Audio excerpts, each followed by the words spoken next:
අපි ගිය සතියේ කතා කරමින් හිටියේ මුදලේ කාලින අගය කියන එක නේද?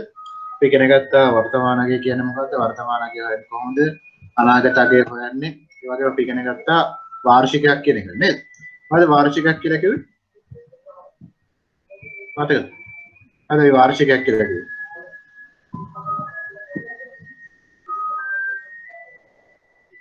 මොකද මේ වාර්ෂිකයක් කියලා කිව්වේ? නිශ්චිත කාලය තුළදී එකම මුදල් ප්‍රවාහයක් ගෙවන නිශ්චිත කාලයක් පුරා එක මුදල් ප්‍රමාණයක් ලැබෙනවා අපි වඩ කිව්වා වාර්ෂිකයක් කියලා නේද? ඉගෙන ගත්තා වාර්ෂික වර්තමාන අගය වෙන ක්‍රම දෙකක්. එකක් කාල රේඛා භාවිත කරලා එක් මුදල් ප්‍රවාහය වෙන වෙනම වටම් කරලා හොයන්න පුළුවන්. එහෙම නැත්නම් අපි හොයාගත්ත සමීකරණයක් තියෙනවා නේද? ඒ සමීකරණය භාවිත කරලා කරන්න පුළුවන් නේද?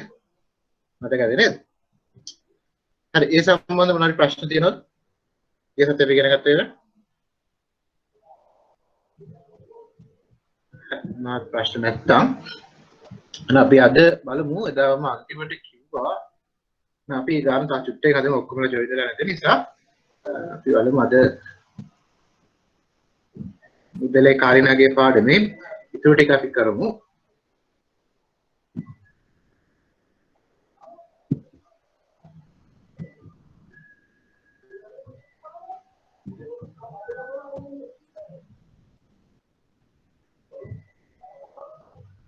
වරිමේ ප්‍රසන්ටේෂන් එක පේනවද? ප්‍රසන්ටේෂන් එක පේනවද? පේනවා සර්. පේනවනේ. අපි මුදලේ කාලිනාගේ තමයි කතා කරගෙන හිටියේ. අපි කරා මේ ප්‍රසන්ටේෂන් එකේ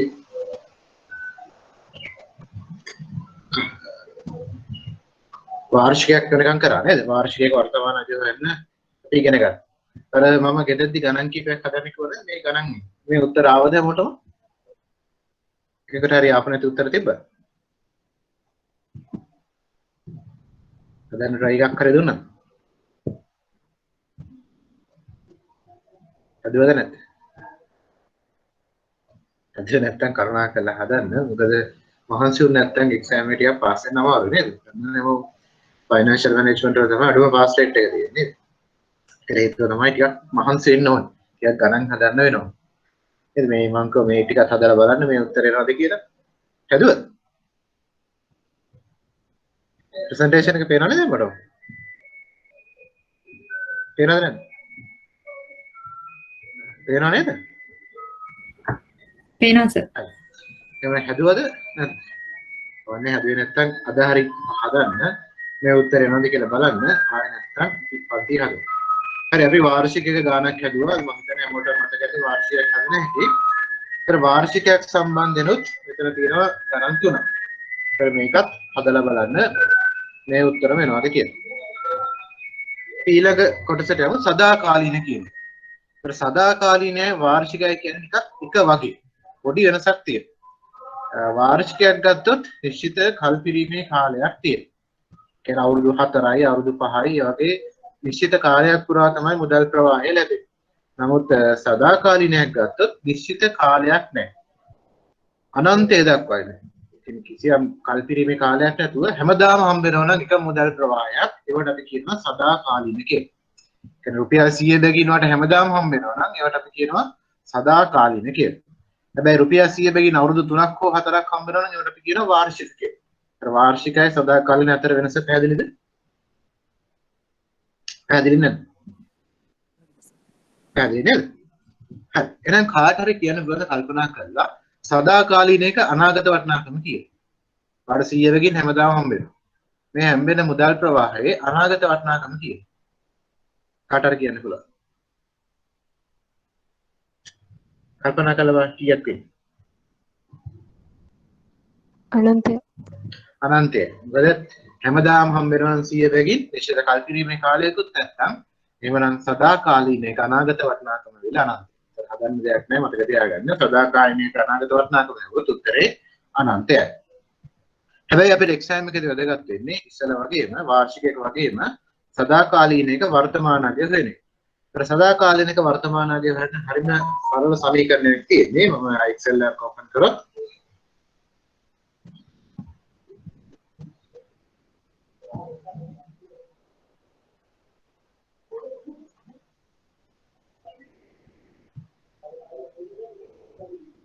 Excel sheet එක පේනවද හැමෝටම? ඔව් සර්. ඔව් පේනවා සර්. අපි හිතමු බං ඉස්සෙල්ලා කිව්වා වගේ රුපියල් 100 ගාවේ 100 බැගින් ඔයාට හැමදාම හම්බ වෙනවා. එහෙනම් මෙහෙම ගාන දීලා ඔයාගෙන් අහනවා මේකේ වර්තමාන අගය හොයන්න කියලා. වර්තමාන අගය හොයද්දී ඔයාලට දෙනවා පොලි අනුපාතය ඇවිල්ලා කියනවා 100ට 10යි කියලා. එහෙනම් මේකේ වර්තමාන අගය කීයද? කොහොමද අද? ඒක සදාකාලින තියෙන ලක්ෂණ මොකක්ද? සදාකාලිකව තියෙන ලක්ෂණය මොකක්ද? මොනවාද ලක්ෂණ? එකම මුදල් ප්‍රවාහයක් හැමදාම සිදුව එකම මුදල් ප්‍රවාහය හැමදාම හම්බ වෙනවා 100 බැගින්. එහෙනම් මේකේ වර්තමාන අගය හොයන්නේ කොහොමද? හරිම සරල සමීකරණයක් තියෙන්නේ. ඔයාලට කරන්න තියෙන්නේ එක බෙදීම R කියව මොකද්ද අපේ පොලි අනුපාතකය වැඩි කරන්න ඕනේ මුදල් ප්‍රවාහය. එච්චරයි කරන්නේ. ඒක තමයි සදාකාලීන එක වර්තමාන අගය වෙන සමීකරණය. එක බෙදීම R වැඩි කිරීම මුදල් ප්‍රවාහය. මේ උදාහරණයට අනුව ගත්තොත් එක බෙදීම 0.1 ඒ උත්තරේ වැඩි කරන්න ඕනේ ඒ මුදල් ප්‍රවාහය කීයද? මුදල් ප්‍රවාහය ඇවිල්ලා 100යි නේද? නම් 100ෙන් වැඩි කරන්න තියෙන්නේ. මේක තමයි අපි ගාන හදන විදිය. උත්තරේ ඇවිල්ලා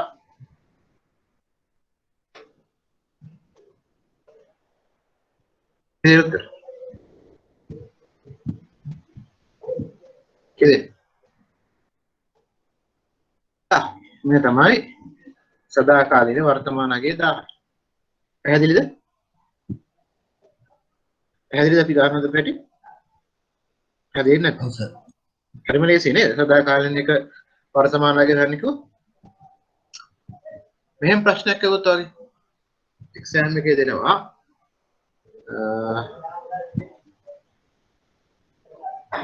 සදාකාලින එක ප්‍රසන්ට් වැලියු එක ඇවිල්ලා සදාකාලින එක ප්‍රසන්ට් වැලියු එක ඇවිල්ලා 55000යි.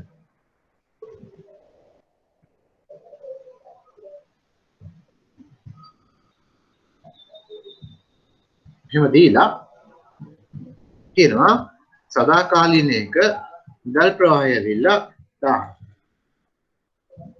දීලා වාගෙන් අහනවා පොලි අනුපාතය කීයද කියලා. හොයන්න බලන්න. සදාකාලිනයක් තියෙනවා වර්තමාන අගය ඇවිල්ලා 55000යි මුදල් ප්‍රවාහය ඇවිල්ලා 1000යි. මුදල් ප්‍රවාහය කියන්නේ හැමදාම 1000 බැගින් හම්බ වෙනවා. අනන්තය දක්වා හැමදාම 1000 බැගින් හම්බ වෙනවා. මේකේ වර්තමාන අගය ඇවිල්ලා 55000යි. එහෙනම් අහන්නේ පොලි අනුපාතිකය කීයද කියලා. හොයන්න බලන්න. මේ වගේ ගණන් එක්සෑම් එකේ එනවා ටිකයි. විනාඩි දෙකක් දෙන්න. හිතලා බලලා හදන්න බලන්න.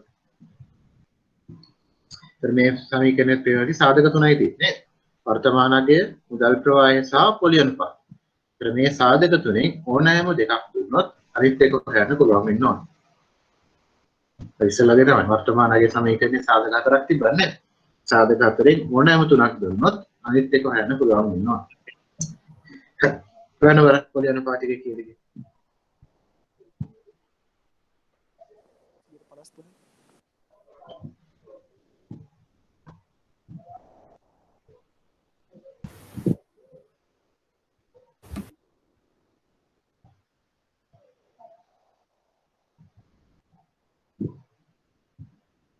කීයද?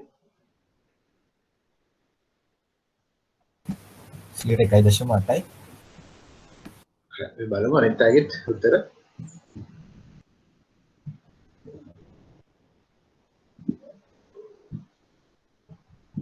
ඒතර මේකෙන් කියන්නේ 55000 සමානයි නේ එක බෙදීම R අපි දන්නේ R කීයද කියලා වැඩි කිරීම 1000 තමයි කියන්නේ. එහෙමනම් අපිට මේ 1000 අයින් කරන්න මොකද කරන්න පුළුවන්? සමීකරණ සිදීම තියෙන්නේ. මේ 1000 අයින් කරන්න මොකද කරන්න පුළුවන්? එක බෙදීම R වැඩි කිරීම 1000. මේ පැත්තේ තියෙන මේ 1000 අයින් කරන්න මොකද කරන්න පුළුවන්? දෙපැත්තෙම 10න් බෙදන්න පුළුවන් නේද? මේ පැත්ත 10න් බෙදුවම 55යි. 55 සමානයි එක බෙදීම R නේද?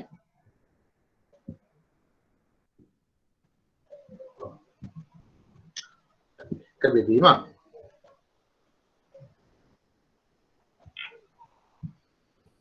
එහෙනම් R වලගේ කියන. මොකද කරන්න පුළුවන්? R උඩට ගේන්න ඕනේ නේද? මොකද කරන්න පුළුවන්? R උඩට ගේන්න නම් මොකද කරන්න පුළුවන්? දෙපැත්තම මොකද කරන්න පුළුවන්? දෙපැත්තම R වලින් වැඩි කරනවා. නැත්තම් දෙපැත්තම ප්‍රතිලෝමය ගත්තොත් හරිය නේද? ප්‍රතිලෝමය ගත්තාම මොකද? R උඩට යනවා. එක R සමානයි 1 බෙදීම 55 වෙනවා නේද? වෙනවා නේද? එහෙම ලියන්න පුළුවන් නේද? එහෙම නැත්නම් අපිට පුළුවන් හරස් ගුණ කිරීම කරලා තේරෙන්නේ නැත්නම් හරස් ගුණ කරොත් 55යි R සමානයි 1යි නේද? හරස් ගුණිතය කරොත් එහා පැත්තේ R තියෙන්නේ අපිට පුළුවන් එහෙම ලියන්න. දෙපැත්තම R වලින් වැඩි කරොත් එහෙම ලියන්න පුළුවන් නේද? එහෙනම් R සමානයි 1 බෙදීම 55. ඉතින් උත්තර 1 බෙදීම 55 කියන්නේ 0.01යි 8යි අතර ප්‍රසන්ටේජ් එක විදිහට ගත්තොත් මේක ඇවිල්ලා 1.82යි නේද? මේ උත්තරය ආවද මටම? ඔව් සර්. මේ ගණනක්වත් හදන්න පුළුවන්? පුළුවන්. ඔව් මේ එක්සෑම් එක ආපු ගාන. ඒ කියන්නේ මේක වගේ එකක් ඉල්ල තිබ්බ එක්සෑම්. හරි. ප්‍රායෝගික ලෝකේ අපි මේ සදාකාලීන උදාහරණයක් කියනවා. සදාකාලීනයක් වගේ මූල උපකරණයක් තියෙනවා. උදාහරණයක් තියෙනවා. මොකද්ද? සදාකාලීන උදාහරණයක් කියනවා. සදාකාලීන කොටස්. ඔව්. මොන වර්ණීය කොටස්? නිදහස් කළ නොහැකි. ඔව්. වර්ණීය කොටස් වල තියෙන විශේෂත්වය මොකක්ද? වර්ණීය කොටස් ගත්තොත් නිශ්චිත ලාභාංශයක් හම්බ වෙනවා. නිශ්චිත ලාභාංශයක් නිසා වෙනස් වෙනද අවුරුද්දෙන් අවුරුද්ද එකම ලාභාංශ ප්‍රමාණය තමයි හම්බ වෙන්නේ. ඒ වගේම නිදහස් කළ නොහැකි වර්ණීය කොටසක් ගත්තොත් නිශ්චිත කල්පිරීමේ කාලයක් නැහැ. ඒතර අපේ වාර්ෂික සදාකාලින ඉතින් ලක්ෂණ මොකක්ද? එක මුදල් ප්‍රවාහය හම්බෙන්න ඕන නිශ්චිත කල්පිරීමේ කාලයක් තියෙන්න බෑ නේද? ඒතර නිදහස් කළ නොහැකි වර්ණීය කොටසක් ගත්තොත් නිශ්චිත කල්පිරීමේ කාලයකුත් නැහැ. හැබැයි අපිට හම්බෙන ලාභාංශ නිශ්චිතයි. ඒ මේ ලක්ෂණ දෙකම මේකේ තියෙනවා නේද? නිසා අපිට කියන්න පුළුවන් නිදහස් කළ නොහැකි වර්ණීය කොටස් ගත්තොත් ඒක ඇවිල්ලා සදාකාලීනයට උදාහරණයක්. පැහැදිලිද? දැන් සදාකාලීන උදාහරණය තමයි නිදහස් කළ නොහැකි වර්ණීය කොටස් කියන්නේ. හරි. අපි යමු අපේ ප්‍රසන්ටේෂන් එකට. ඊළඟට මෙතනත් ගණන් කීපයක් තියෙනවා. ඒතර මේ ටිකත් ගෙදරදී තනියෙන් හදන්න. හදලා මේ උත්තර ආවේ නැත්නම් කියන්න. ඉතින් අර ගිය සතියේ කිව්වනේ අපි ගානක් හදමු කියලා. ගෙදරදී හදන්න try එකක් දෙන්න කියලා කිව්වා නේද? කවන අපි එක හදමු ආයි. ඒ ගාන තිබු විස්තර පොඩ්ඩක් කියන්න පුළුවන්. මොනවද තිබු විස්තර මම මේක හොයන්න කිව්වේ කාලේ නේද? එන්නේ දවන්නේ කිව්වේ. ඔව්. මොනවද ඒක තිබු විස්තර වර්තමානයේ කීයක් තිබ්බේ? හොඳවනේ ඒක විස්තර එක. මොන වර්තමානයේ කීයක් තිබ්බේ? 2.5. वर्तमानागे 2.5 2.5 නෙමෙයි වර්තමානගේ 10 10යි අපි හදමින් ඉතින් එක්සෑම් එකේ අපු ගන්න නේද? හිතන්න මෙන්න මේ ගන්න නේද? ඔව් 2.5 මේ වර්තමානගේ 2.5 අනාගත වටිනාකම ඇවිල්ලා 10. 10යි ඒ වාගත්තරේ පොලි අනුපාතය කීයද? 8යි සර්. අපි 8යි කියලා ගමු. දැන් අහන්නේ n කීයද කියලා. මේක තමයි අපේ ප්‍රශ්නේ නේද? මේ ගාන හදන හැටි පොඩ්ඩක් බලා ගන්න. ඒ විදිහම තමයි ඕනම ගානක් අවුත් හදන්නේ. බය වෙන්න එපා. මේ ගාන දරුණා කියලා එක්සෑම් ෆේල් වෙන්නේ නැහැ. ලකුණු දෙකයි නැති වෙන්නේ. අපි ඉස්සරහාම මේ වගේ ගණන් දුන්නොත් අපි සමීකරණ ලියන්න. සමීකරණ ලියන්න වර්තමානයේ ඊට වඩා ඉස්සරහ සමීකරණ අනාගත වටිනාකම සමානයි වර්තමාන අගය වැඩි කිරීම එක ධන ආවල n වෙනි බලය. ඉස්සෙල්ලාම ගාන හදන්න කලින් මේ විදිහට සමීකරණ ලියන්න. මොකද ගාන වැරදුනත් අඩු ගාන එක ලකුණක් හරි දෙන්න පුළුවන්. එතකොට පේපර්ස් බලන්න. ෆියුචර් වැලියු එක පිට 10යි නේ.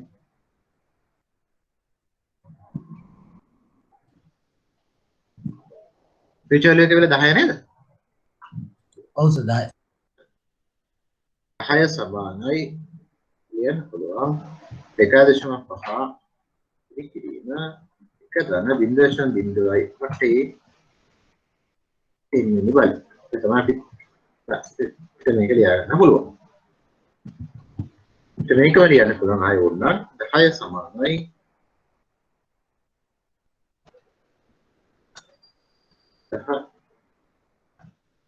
10 සමානයි 2.5 පරිකිරීම 1.08 එන්නේ බලන්න.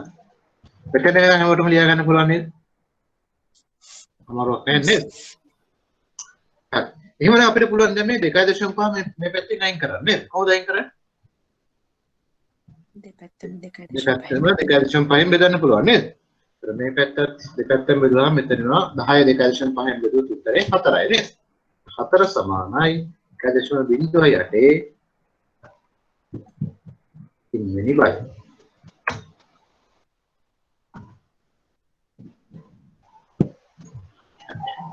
මේක මෙතන නම් අපිට එහෙම ලියා ගන්න පුළුවන්. මෙතන නම් ගාන තේරුණාද? මෙතන නම් ගාන තේරුණාද? ඔව් සර්. මෙතනින් එහාට අපිට ඔකට ඉගෙන ගත්තා 9 වසර 10 වසරදී එහෙම ලොග් කියලා පාඩමක් නේද? ලොග් එක දන්නේ නැතිවට කවන්නේ. මෙතන ආවට පස්සේ අපිට ලියන්න ලොග් ගන්න නම් ලොග් වල බලයක් අයින් කරන්න බෑ ලොග් ගන්න නැතුව. ඒක අපි ලොග් ගන්නේ log 4 සමානයි දෙපැත්තටම log ගන්න ඕනේ එකයි log දැම්මට පස්සේ අපිට බලය මෙහෙම අයින් කරන්න පුළුවන්.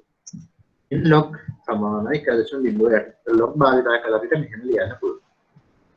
පැහැදිලිද? එච්චර හිතන්න එපා log දන්නේ නැති වුණාට log භාවිතය කළා මෙහෙම ලියන්න පුළුවන්. කටපාඩම් කරන්න එපා. බලයක් තියෙන තැනක බලය අයින් කරන්න අපිට log භාවිතය කරන්න පුළුවන්. අපිට ලියන්න පුළුවන් n log 0.08යි කියලා. දැන් අපිට පුළුවන් n මේ පැත්ත ඉතුරු කරන්න. n මේ පැත්ත ඉතුරු කරන්න. හරි. ඒක පුළුවන් log 4 බෙදීම log 1.08 සමානයි n කියලා ලියන්න. දැන් මෙතනින් එහාට ඔකට සුළු කරන්න පුළුවන්. කැල්කියුලේටර් එක අරගෙන log 4 කියලා කියන්න බෑ. නෝගාව කැල්කියුලේටර් එකක් තියෙනව නේද? log to log එහෙම කපලා දාන්න බෑ සුළු කරද්දී log අගේ හොයන්න ඕනේ. කැල්කියුලේටර් එකේ 4 ටයිප් කරලා log කියන එක ටයිප් කරාම උත්තරය එනවා. කියන්නේ log 4 කීයද? අංගාවේ සයන්ටිෆික් කැල්කියුලේටර් නැහැ. පටිඝා කැල්කියුලේටර්ස් තියෙනවද නේද? 18.01යි. ඒකේ උත්තරේ නේද? මට උත්තරේ කියන්න කලින් log 4 කීයද කියලා කියන්න පොඩ්ඩක් කියන්න. log 4 කීයද? 10.60. 10.60.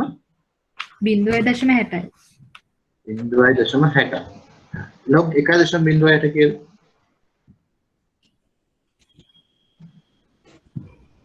0.03. 0.03. ඔව්. දැන් අපිට පුළුවන් සුළු කරන්න. දැන් 0.6 බෙදීම 0.03.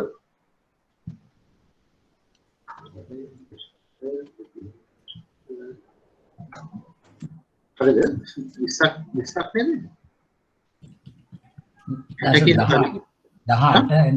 18 තමයි කාලේ එන්න ඕනේ. log 4 නේ 7යි කියලාද? ඔව් අවුරුදු 18යිනේ. ඒකට හේතුවක් තියෙනවා අපේ හරි රේට් එක 0.08 නෙවෙයි 0.08 නෙවෙයි හරි උත්තර. දශම ස්ථාන කීපයක් තියෙනවා නේද ඉස්සරහ. අපි හරි ගානේ මේක ආරෝලාගේ අපි එදා හොයද්දී ආරෝලාගේ ආයේ 8 නෙවෙයි නේද 8.0 ගානක් තිබ්බා නේද අපි කමෙන්ට් කරා. ඒක හේතුවක් කමන්නේ. ආසන්නයෙන් උත්තරේ එනවා නම් හරියට බලමු ලොක්. ෆෝන් එකෙන් බලන උත්තරේ එන කොහොමද කියන්නේ? log 4 සමානයි. හරි. මේකට හේතුවක් තියෙනවා. පේනවාද log 4 කිව්වම 0.6 0.2 2.5 99.3 කියලා දශම ස්ථාන ඔක්කොම එනවා නේද? ඒ ඔක්කොම ටික ගන්නවා. log 4 තියෙන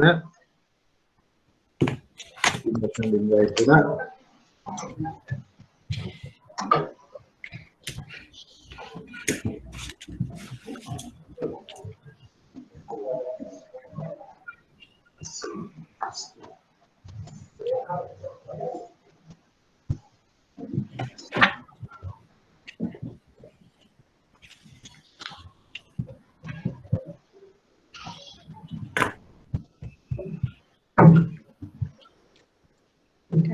විදිහට ගත්තාම 18 එනවා. ඔක්කොම දශම ස්ථාන ගත්තාම 18 එනවා නේද? 18. ඔව්. ඔව්. හරි එහෙනම් ඔක්කොම දශම ස්ථාන අරන් හදන්නේ ඒතර උත්තරේ 18යි. මේ කැල්කියුලේටර් එකේ තියෙන හදන්න බැහැ. මොකද හරි උත්තේ 0.6 බිංදුව නෙමෙයි තව දශම ස්ථාන ගොඩක් තියෙනවා. එහම log 1.08 ගත්තොත් 0.03 නෙමෙයි තව එහාට දශම ස්ථාන තියෙනවා. කොට එහෙම හදන්න පුළුවන්. ඒතර කාලය එනවා අවුරුදු 18යි කියලා. තේරුණාද පැටි? ගාන හදපු ක්‍රමය පොඩ්ඩක් බලා ගන්න. එක්සෑම් එකේ ගාන හදුවොත් මේ විදිහට තමයි හදන්න තියෙන්නේ. තේරුණා නේද ගාන හදපැටි? තේරුණා නේද? කවන්නේ මේක ටිකක් අමාරු නිසා අපි තව එක ගානක් හදමු.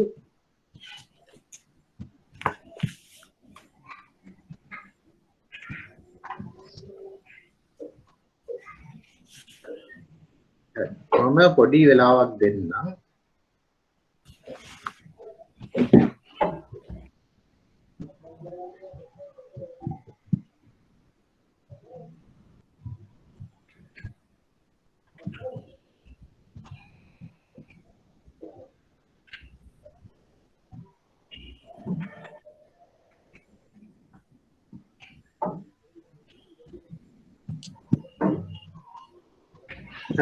මේක තුන්වෙනි ගාන හදන්න බලන්න. Microsoft 2004 earnings per share was were 1.04 කියන 2004 කොටසක ඉපීම Microsoft සමාගමේ 1.04යිලු. ඒතර මේ සමාගමේ ලාභ earnings per share කොටසක ඉපීම 124.1 බැගින් වර්ධනය වෙනවලු. ඒ කියන්නේ R දීලා තියෙනවා. ඒ වගේම present value දීලා තියෙනවා 1.04යි. if that growth ඒ වර්ධන වේගයේම තියෙනවා නම් අහනවා මේ සමාගමේ කොටසක ඉපීම දෙගුණයක් වීමට කොච්චර කාලයක් ගත වෙනවද කියලා අහනවා. මේ සමාගමේ කොටසක ඉපීම දෙගුණයක් වීම සඳහා ගත වන කාලය කීයද කියලා අහන්නේ. එතකොට දැන් වර්තමානයේ 1.04යි අනාගත වර්තමානතම කීයද? වර්තමාන 1.04යි. අහන්නේ දෙගුණයක් වීමට ගත වන කාලය. එහෙනම් අනාගත වර්තමානතම කීයද? කීයද අනාගත වර්තමානතම? 2.08යි. ඔව් අනාගත වටිනාකම 2.08යි වර්තමානයේ 1.04යි. එතන R ගත්තොත් R තමයි එතන වර්ධන වේගය ඒක ඇවිල්ලා 24.1යි.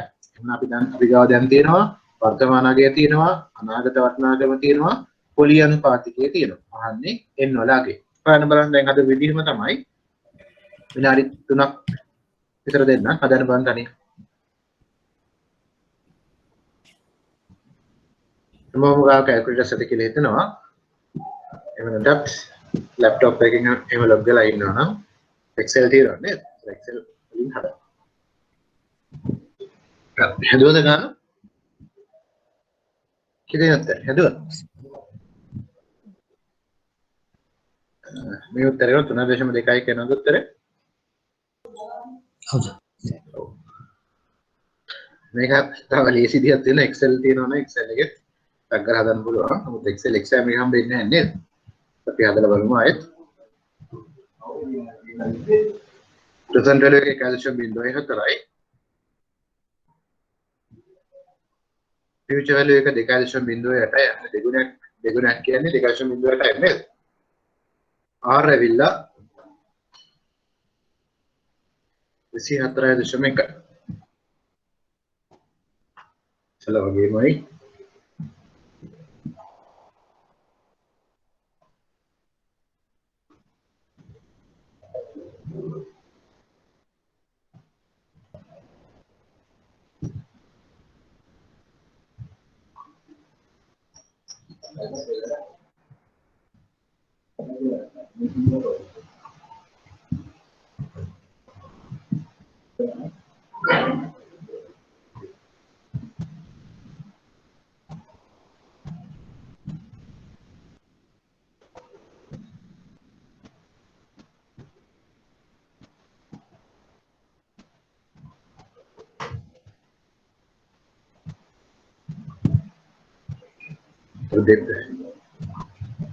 sorry teacher level එක 1.8 නේ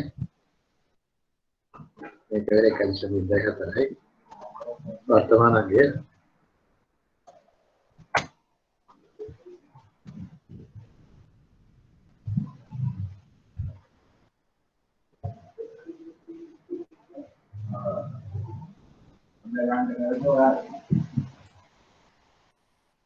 දෙපැත්තම 1.4 බෙදුවම මෙතන එනවා 2යි කියලා උත්තරේ නේද? දැන් එනවා 24යි 1 ඉස්සෙල්ලා වගේ අපිට ලොග් ගන්න වෙනවා ලොග් 2 බෙදීම ලොග් 1.4යි 1 එනවා ලොග් 2 බෙදීම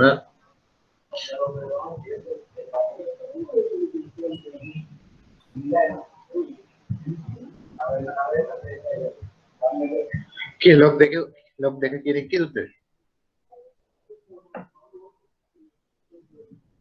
log देखे कि क्या ना बोलो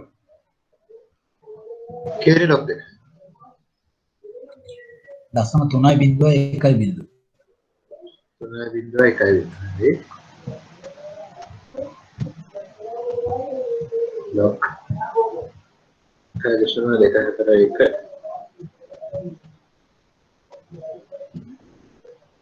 जो बिंदु आई अनु तुनाई करते हैं तो नहीं दिन है उत्तर एक ही दिन तुनाई दिशा में देखा है करें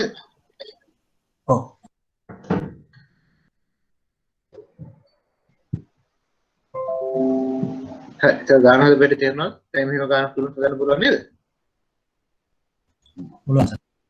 හරි. අපි නම් මුදලේ කාලීන වටිනාකම යටතේ මේ ටික තමයි ඉගෙන ගන්න තියෙන්නේ. විශේෂයෙන් මතක තියාගන්න ඕනේ අපි ඉස්සෙත් ඉගෙන ගත්තා මූල්‍ය කළමනාකරණයේ වැදගත් සම්බන්ධතාවය මොකක්ද? කල වැදගත් සම්බන්ධතාවය. ඉගෙන ගත්තා. පොලි අනුපාත වර්තමානයේ ප්‍රතිලෝම සම්බන්ධ. පොලි අනුපාතික සහ වටිනාකම අතර තියෙන්නේ ඍණ සම්බන්ධතාවය කියලා අපි ඉගෙන ගත්තා නේද? පොලි අනුපාතය ඉහළ යනකොට වටිනාකම් පහළ යනවා. පොලි අනුපාතික පහළ යනකොට වටිනාකම් ඉහළ යනවා. ඒ වගේම කිසියම් වත්කමක වටිනාකම තීරණය කරන සාධක මොනවද? අර කලින් ඉගෙන ගත්ත දේ වෙනත් දෙයක්. කිසියම් මූල්‍ය වෙළඳපොලේ තියෙන වත්කමක වටිනාකම තීරණය කරන සාධක මොනවද? කියන දරුවා. වටිනාකම කියලා කියන්නේ මොකද්ද? වටිනාකම කියලා කිව්වේ වර්තමාන අගය නේද? එවනම් වර්තමාන අගය තීරණය කරන සාධක මොනවද? අපි ඉගෙන ගත්තා. අනාගත මුදල් ප්‍රමාණය, කාලය, පොලි අනුපාතය, වාර ගණන. ඔව් ප්‍රධාන වශයෙන් සාධක තුනයි නේද? අනාගත වටිනාකම, ආයෝජිත කාලය, පොලි අනුපාතික සහ පොලි ගෙවන වාර ගණන. මේ සාධක හතර මත තමයි වත්කමක වර්තමාන අගය තීරණය වෙන්නේ. ඒ නිසා මූල්‍ය වෙළඳපොලේ තියෙන ඕනම වත්කමක වටිනාකම තීරණය කරන සාධක මොනවද කියලා කිව්වොත් මේ සාධක තමයි තියෙන්නේ. පැහැදිලිද? හතර අපි ඉගෙන ගත්ත වර්තමාන අගය වෙන සමීකරණය, අනාගත අගය වෙන ටික ඉගෙන ගත්තා, වාර්ෂිකයක් කියන්නේ මොකක්ද ඉගෙන ගත්තා, සදාකාලිකයක් කියන්නේ මොකක්ද කියලා ඉගෙන ගත්තා නේද? හරි මේ හැම එකෙම ගණන් හදන්න පුළුවන් වෙනවා. එහෙනම් අපි අලුත් පාඩමට යමු. අලුත් පාඩම තමයි ප්‍රාග්ධන අයවැය කරන කියන පාඩම. මේ ප්‍රසන්ටේෂන් එක මොකටද හම්බුරා නේද? මේ ප්‍රසන්ටේෂන් එක හම්බෙන්නේ නැති. නමුත් බෑග්ග්‍රවුන්ඩ් එක චුට්ටක් වෙනස් වෙනවා. නේද? මේක හම්බුරා නේද? හම්බුරා නේද? හම්බුරා නේද? හම්බුරා නේද? හම්බුරා නේද? හරි. එතකොට මේ පාඩම ගත්තොත් එක්සෑම් එකට ඉතාම වැදගත්. ඇයිද? මම පළවෙනි දවසේම කිව්වා. ඒ වැදගත්. කාටද කියන්න පුළුවන්?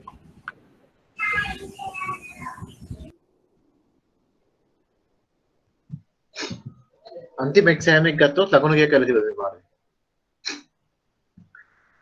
ලකුණු කීයක් කියලා තිබුණා? අන්තිමට තිබ්බේ දැන් අවුරුද්ද විතර කලින් නේද? 2019 සැප්තැම්බර් තමයි අන්තිම එක්සෑම් එක තිබ්බේ. ඒ එක්සෑම් එකේ ලකුණු කීයක් කියලා තිබුණා? මම පළවෙනි දවසේ කිව්වා. ලකුණු කීයක් තිබුණා? මේ පාඩයෙන් විතරක් ලකුණු 40ක් තිබුණා. ඒ නැති වැදගත්කම නේද? විභාගේ පාස් වෙන්න ගියදොත් ලකුණු 45ක්. 45න් 40ක්ම මේ පාඩමෙන් ගන්න තිබ්බා. 2019 සැප්තැම්බර් ලකුණු 40ක් තිබ්බා. ඒ වගේම 2019 මාර්තුත් ලකුණු 40ක් තිබ්බා මේ පාඩම. මතක විදියට මේ පාඩම ඉතාම වැදගත්. හරිම ලේසි. එකම දේ වර්තමාන ගෙවන්න දැනගන්න. හැමෝම වර්තමාන ගෙවන්න දන්නවනේ. හැමෝටම වර්තමාන ගෙවන්න දන්නවනම් මේ පාඩම අමාරු නෑ. බලමු ප්‍රසන්ටේෂන් එකට ගියොත්. तर මේ පාඩමේ අයටත් අපි ඉගෙන ගන්න තියෙනවා ප්‍රාග්ධන අයවැයකරණය කියලා කියන්නේ ඉන්න කලින් ෆයිනෑන්ස් වල තියෙන ප්‍රධාන කාර්යයන් තුන මොකක්ද? මූල්‍ය කළමනාකරණයේ තියෙන ප්‍රධාන කර්තව්‍යයන් තුන මොකක්ද? කාටද මතකද? කාර්ක ප්‍රාග්ධන කළමනාකරණය, ප්‍රාග්ධන අයවැයකරණය, මම කිව්වේ පාඩම් නෙවෙයි ප්‍රධාන කාර්යයන් තුනක් කියලා තියෙනවා කියලා මම කිව්වා. පළවෙනිද මතකද? අර මුදල් රැස් කිරීම. පළවෙනි දේ තමයි අපිට අවශ්‍ය අර මුදල් අවම පිරිවැයකින් අවශ්‍ය වෙලාවේ රැස් කරගන්න ඕනේ නේද? දෙවෙනි කාර්යය මොකක්ද?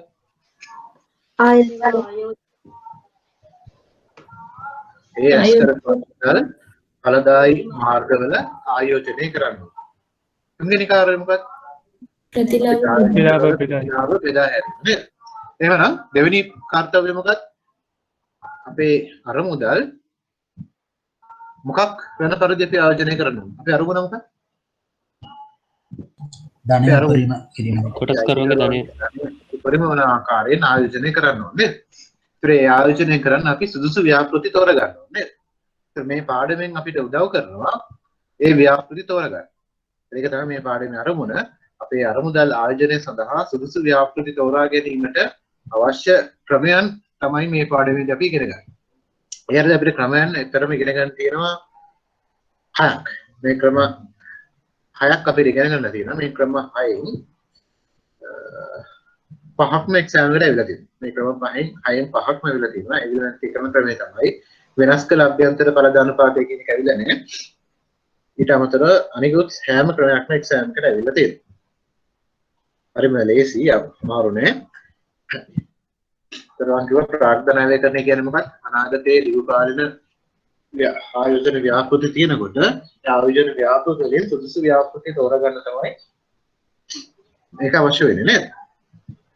ඒ වගේම අපි සාමාන්‍යයෙන් මේ ගන්න තීරණ දීර්ඝකාලීන තීරණ. අවුරුදු දෙකකින් ඉවරන ව්‍යාපෘති තමයි නෙමෙයි අපි මුදල් ආයෝජනය කරන්නේ. අවුරුදු 5ක් 10ක් ඉස්සරහට යන ව්‍යාපෘති තමයි මුදල් ආයෝජනය කරන්නේ. නිසා අපි සුදුසු ව්‍යාපෘතිය තෝරගත්තේ නැත්නම් අපේ ආයතනය බංකොලොත් වෙන්න පුළුවන්. ඒ වගේම අපි සුදුසු ව්‍යාපෘතිය තෝරගත්තේ නැත්නම් අපේ අයිතිකරුවන්ගේ ධනය උපරිම වෙන්නේ නැති වෙන්න පුළුවන් නේද? අයිතිකරුවන්ගේ ධනය හානි වෙන්න පුළුවන් අපි හරි ව්‍යාපෘතිය තෝරගත්තේ නැත්නම්. නිසා තමයි මේ පාඩම අපිට ඉතාම වැදගත් වෙන්නේ. ඒතර ප්‍රාග්ධන අයවැයකරණය ගත්තොත් ප්‍රධාන පියවර කීපයක් තියෙනවා. පළවෙනි පියවර තමයි අනාගත මුදල් ප්‍රවාහයන් අපි පුරවකථනය කරන්න ඕනේ. කිසියම් ව්‍යාපෘතියක් තියෙනවා නම් ඒ ව්‍යාපෘතියේ අනාගතයේ ලැබෙන මුදල් ප්‍රවාහයන් ඉස්සෙල්ලා හොයාගන්න ඕනේ. ඊළඟට මේ ව්‍යාපෘතියේ අවදානම් අපි අගය යන්න ඕනේ. ඒක අවදානම් වැඩි ව්‍යාපෘතියක්ද අවදානම් අඩු ව්‍යාපෘතියක්ද මේක ඊළඟට බලන්න ඕනේ. ඊළඟට මේ ව්‍යාපෘතියේ තියෙන බරතෙව් ප්‍රාර්ථන පිරිවැය තීරණය කරන්න ඕනේ. මොකක්ද මේ බරතෙව් ප්‍රාර්ථන පිරිවැය කියන්නේ ඊට පස්සේ බලමු. ඊළඟට තමයි අපි මේ ව්‍යාපෘතිය අගය යන්නේ. ඒතර අපි කරන්නේ මෙතනදී පොඩි සරල දෙයක්. අනාගත මුදල් ප්‍රවාහයන් ව්‍යාපෘතියේ ප්‍රාර්ථන පිරිවැය භාවිතා කරලා වට්ටම් කිරීමක් තමයි මෙතනදී කරන්නේ. ඊට මොකක්ද කරන්නේ මෙතනදී? අපි අනාගත මුදල් ප්‍රවාහයන් ඉස්සලා පුරවකථනය කළා. ඒ පුරවකථනය කරපු මුදල් ප්‍රවාහයන් අපේ ව්‍යාපෘතියේ බරතෙව් ප්‍රාර්ථන පිරිවැයෙන් වට්ටම් කරන්න ඕනේ. වට්ටම් කිරීම කියලා කියන්නේ වර්තමාන අගය හොයන එක. සමහරවිට අපි හැමෝම දන්නවා නේද වට්ටම් කරන්නේ. නේද? පළවෙනි පාඩමේට අපි ඉගෙන ගත්තා දැන් වට්ටම් කරන්න. ඒක මෙතනදී භාවිතා කරන්න තියෙනවා. ඊළඟට අපේ තියෙන ව්‍යාපෘතිය ප්‍රධාන වශයෙන් කොටස් දෙකකට බෙදන්න පුළුවන්.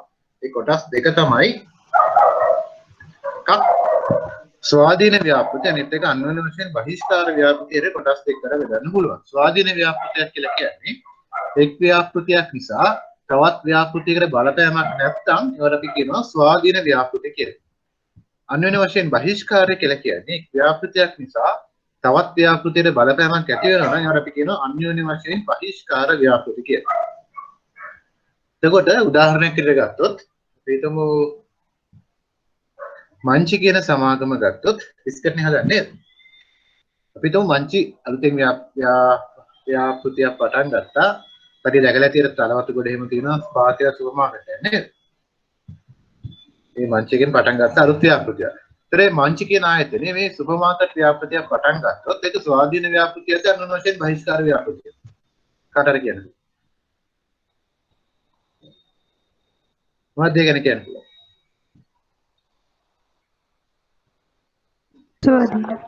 ස්වාධීන නේද?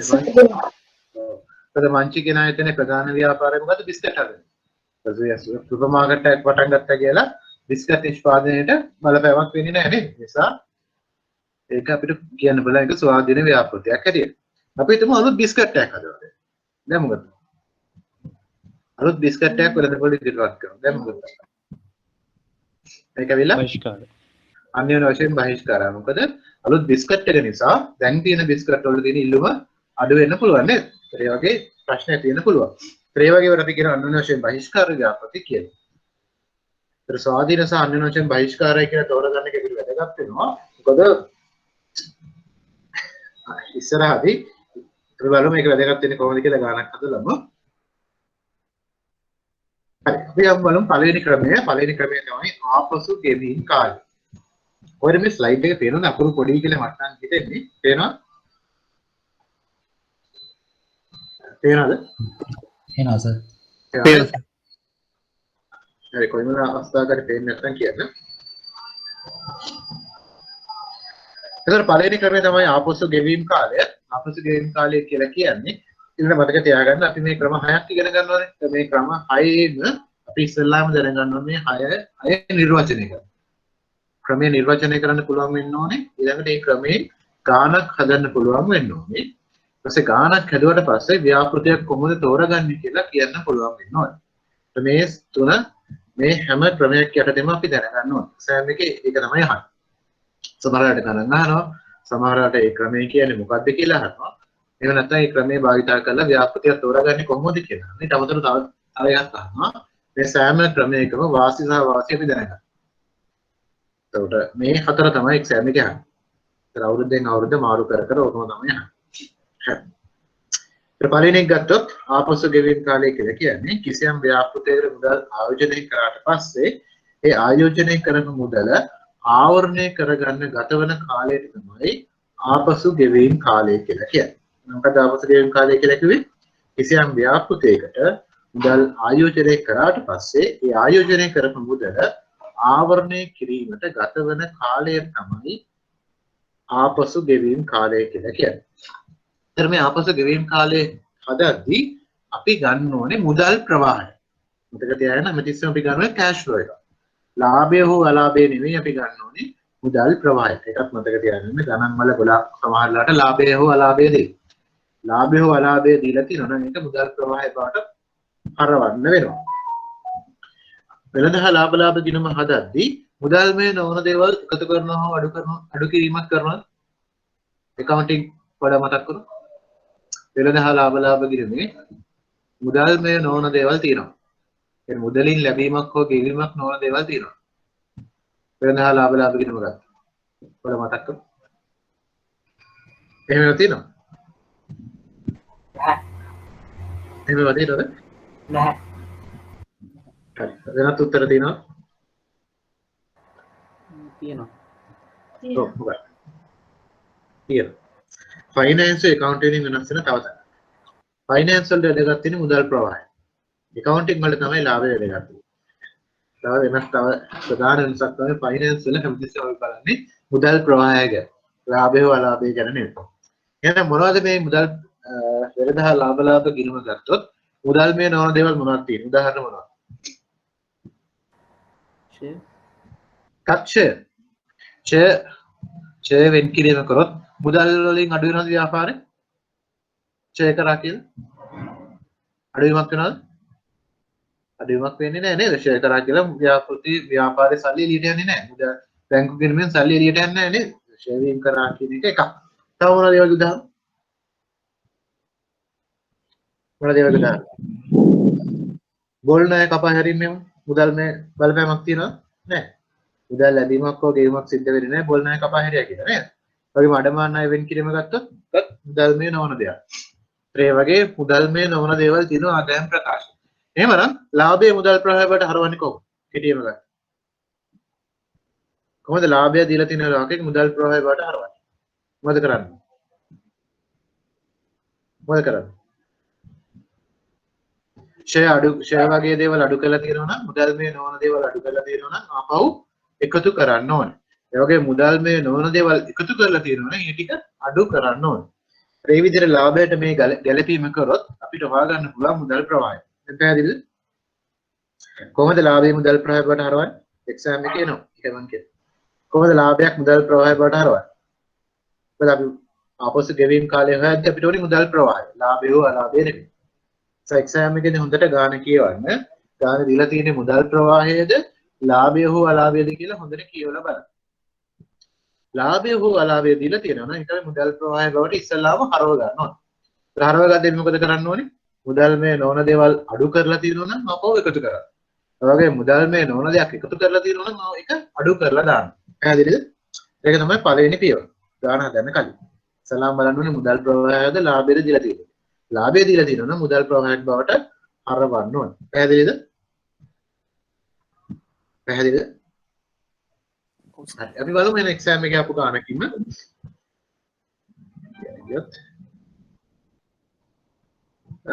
ඔබට එක්සෑම් පේපර්ස් වල ප්‍රශ්න හම්බුණා. අමුතුම මේක යවන්න. එව්වද කියලා මට හම්බුණාද? හම්බුණාද? හම්බුනේ නැද්ද?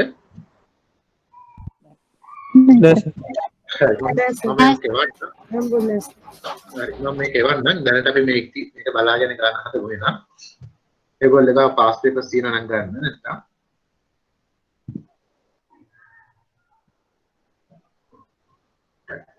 මේ ගාන කියවන්න බෑ.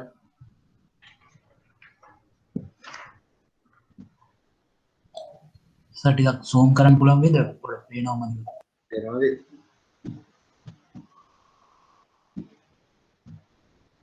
දැන් තේරෙනවද?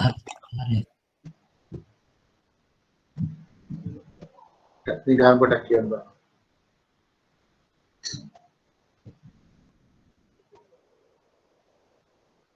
BOI සමාගමක් තියෙනවා. අවුරුදු 4 ජීවන කාලයක් පුරා සම්පූර්ණ හරියට සහිත රුපියල් මිලියන 10ක ප්‍රාර්ථනා යෝජන සිදු කිරීමට අපේක්ෂා කරනවා. සමාගයේ වත්කම් ෂෙයා කිරීම ප්‍රතිපත්තිය වන්දීහි ප්‍රයෝජන දීර්ඝ කාලයක් පුරා සරල මාර්ග ක්‍රමයට ෂෙයා කිරීමට. ඒ ෂෙයා කිරීමේ ක්‍රම කවුන්ටිං වල ඉගෙන ගත්තා නේද? ෂෙයා කරන්න පුළුවන් කියන ක්‍රම මොනවද තියෙන්නේ? මතකද? මාර්ග කියන වෙන ෂෙයා කරේ නේද? ගොඩක් දේවල් අපි ඉගෙන ගත්තා නේද? ඊළඟට දීලා තියෙනවා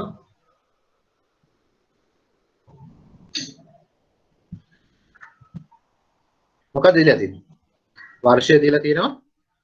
ෂෙයා වීම වලට පසු සුද්ධ ලාභය දීලා තියෙනවා. මේක දෙවෙනි ප්‍රශ්නේ අපි කරමු. ප්‍රාර්ථනා ආයෝජනයේ පිළිගෙවුම් කාලය ගණනය කරා. පිළිගෙවුම් කාලය කියලා කියන්නේ ආපසු ගෙවීම් කාලය තමයි. මතක තියාගන්න පිළිගෙවුම් කාලය කියලා කියන්නේ ආපසු ගෙවීම් කාලයටමයි.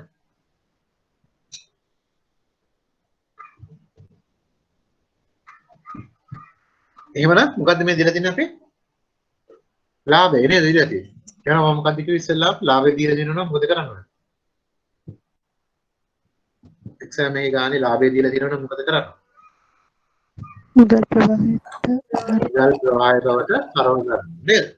ඒ මුදල් ප්‍රවාහය බවට හරව ගන්න අපි මොකද කරන්නේ? මුදල් මේ නානවලට එනවා අඩු කරන්න ඕනේ. මුදල් මේ නොවන දෙයක් අඩු කරලා තියෙනවා නම් ආපහු එකතු කරන්න ඕනේ. මුදල් මේ නොවන දෙයක් එකතු කරලා තියෙනවා නම් අඩු කරන්න ඕනේ. එතන මේ දීලා තියෙන තොරතුරු වලට අනුව මුදල් මේ නොවන දෙයක් අඩු හෝ එකතු කරලා තියෙනවා. ගාන දීලා තියෙන තොරතුරු වලට අනුව. ෂෙයා ගලපලා තියෙනවා. ඔව් ෂෙයා වීම වලට පසු කියලා කෙලින්ම දීලා තියෙනවා නේද? එහෙමනම් ෂෙයා වීම කියන එක අපි ඉගෙන ගත්තා මුදල් මේ නොවන දෙයක් කියලා. එහෙමනම් මුදල් ප්‍රවාහය හොයන්න මොකද කරන්නේ? මොකද කරන්නේ? මුදල් ප්‍රවාහය හොයන්න. ෂෙයා එකතු කරන්න. එකතු කරන්න. ඉස්සෙල්ලාම බලන්නේ නම් වර්ෂයකට ෂෙයා කීයද කියලා.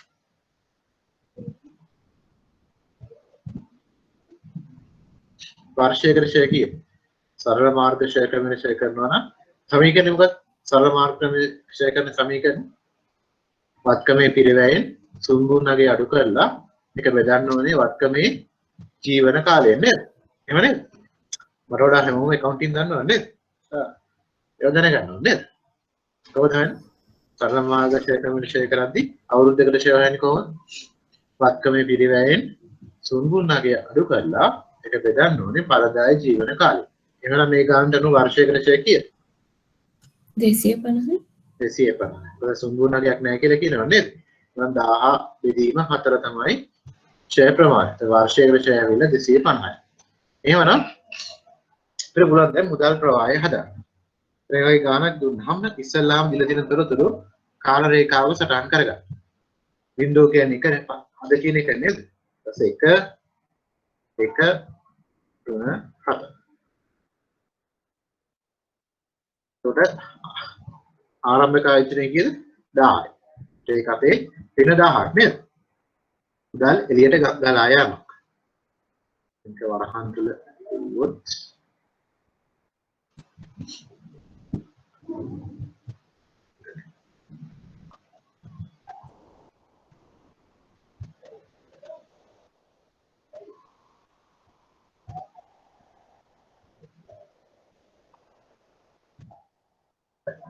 डॉलर ලකුණ පොඩක් අවුට් කරමු ඒක ගන්න එපා.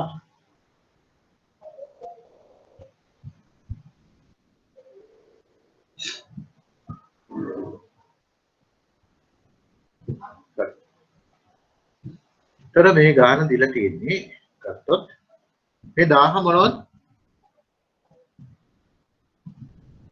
ආරම්භයේ කොච්චරක් අපි වියදම් කරනවද? මිලියන 1000ක් නේද? ඒතර ගාන මිලියන වලින් දීලා තියෙනවා නම් මිලියන වලින්ම හදන්න. ඔක රුපියල් බවට හරවලා හදන්න යන්න එපා. රුපියල් ගන්න කිව්වොත් මොකද වෙන්නේ? තව 0.6ක් දානවා නිසා නේද? එහෙම හදන්න ගියොත් ගාන වෙලා යනවා පැටලෙනවා වර්ධින්න පුළුවන් නේද? මිලියන වලින් දීලා තියෙනවා නම් මිලියන වලින්ම හදන්න. එහෙනම් ආරම්භක ආයෝජනයේ මිලියන 1000යි. ඊළඟට අපිට දීලා තියෙනවා ප්‍රොෆිට්ස් නේද? ප්‍රොෆිට් or loss ලාභය හෝ පාඩුව දීලා තියෙනවා. පළවෙනි අවුරුද්ද ගත්තොත් 250යි. ඊළඟ අවුරුද්ද ගත්තොත් 200යි.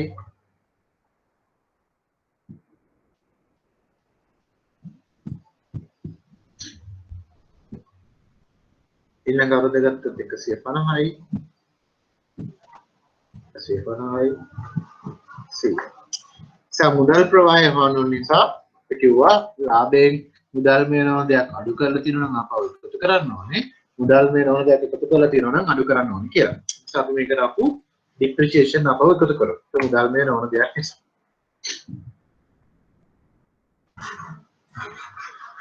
depreciation එකතු කරමු. depreciation අපි කිව්වා අවුරුද්දකට 250යි කියලා. ඒ වගේ.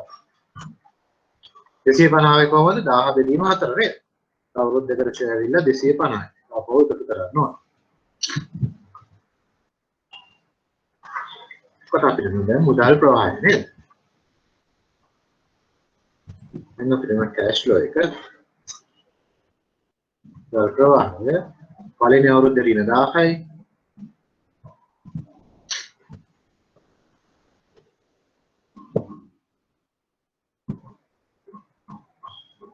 මේක තමයි අපේ මුදල් ප්‍රවාහය. එතන වෙන ගාන තේරුණාද?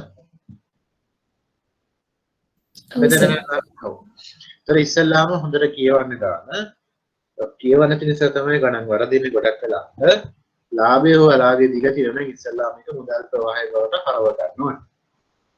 මුදල් ප්‍රවාහය බවට හරවද්දී මේ ඉස්සෙල්ල කිව්වා වගේ මුදල් මේ නොවන දෙයක් අඩු කරලා තියෙනවා එකතු කරන්න ඕනේ.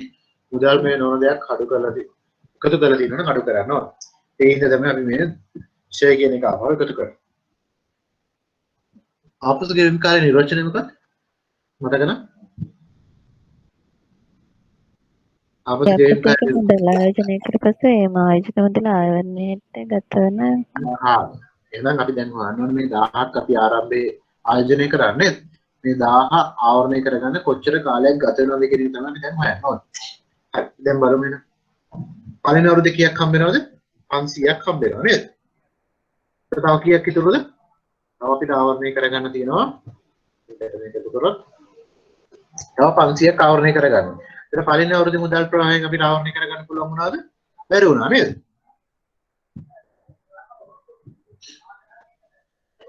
ඊට පස්සේ දෙවෙනි අවුරුද්ද ගත්තොත් දෙවෙනි අවුරුද්දේ අපිට හම් වෙනවා අපව 450. දෙවෙනි අවුරුද්දේ ආවරණය වුණාද? නෑ. තවත් 50ක් ඉතුරු නේද?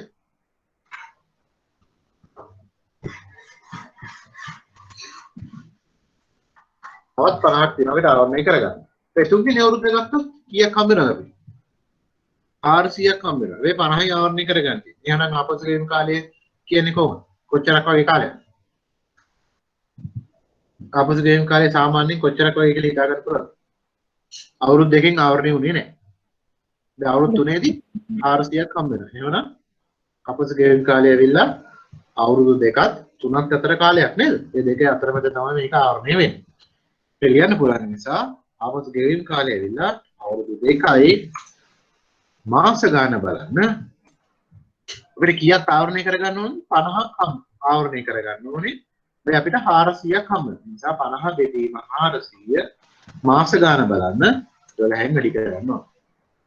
මේ 12න් වැඩි කරන්නේ මාස ගාන ගන්න ඕන නිසා. 50 බෙදීම 400 වැඩි කිරීම 12. 50 වේ කොහොමද? 50ක් ආවරණය කරගන්න තියෙනවා 400ක් හම්බ වෙනවා. නිසා තමයි 50 400 බෙදුවේ. මාස ගාන බලන්න ඕන නිසා අපි 12න් වැඩි කරනවා.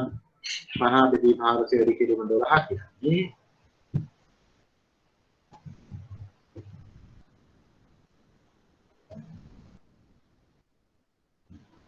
mana kirim කරනොත් ඒ එකමාරයි නේද? එහෙනම් ආපස් ගෙවීම් කාලය වෙලා අවුරුදු 2යි මාස 1.5 මේක තමයි උත්තර. මේ ගාන දෙපැත්ත තේරෙනවද හැමෝටම? අද පෙරේ හැමෝටම තේරෙනවද? මොනවාරි ප්‍රශ්න තියෙනවද? නෑ නෑ මේ සීනේ ලකුණු පහයි. මම කිව්වේ එක්සෑම් අමාරු නැහැ ලකුණු පහ. ලකුණු පහ.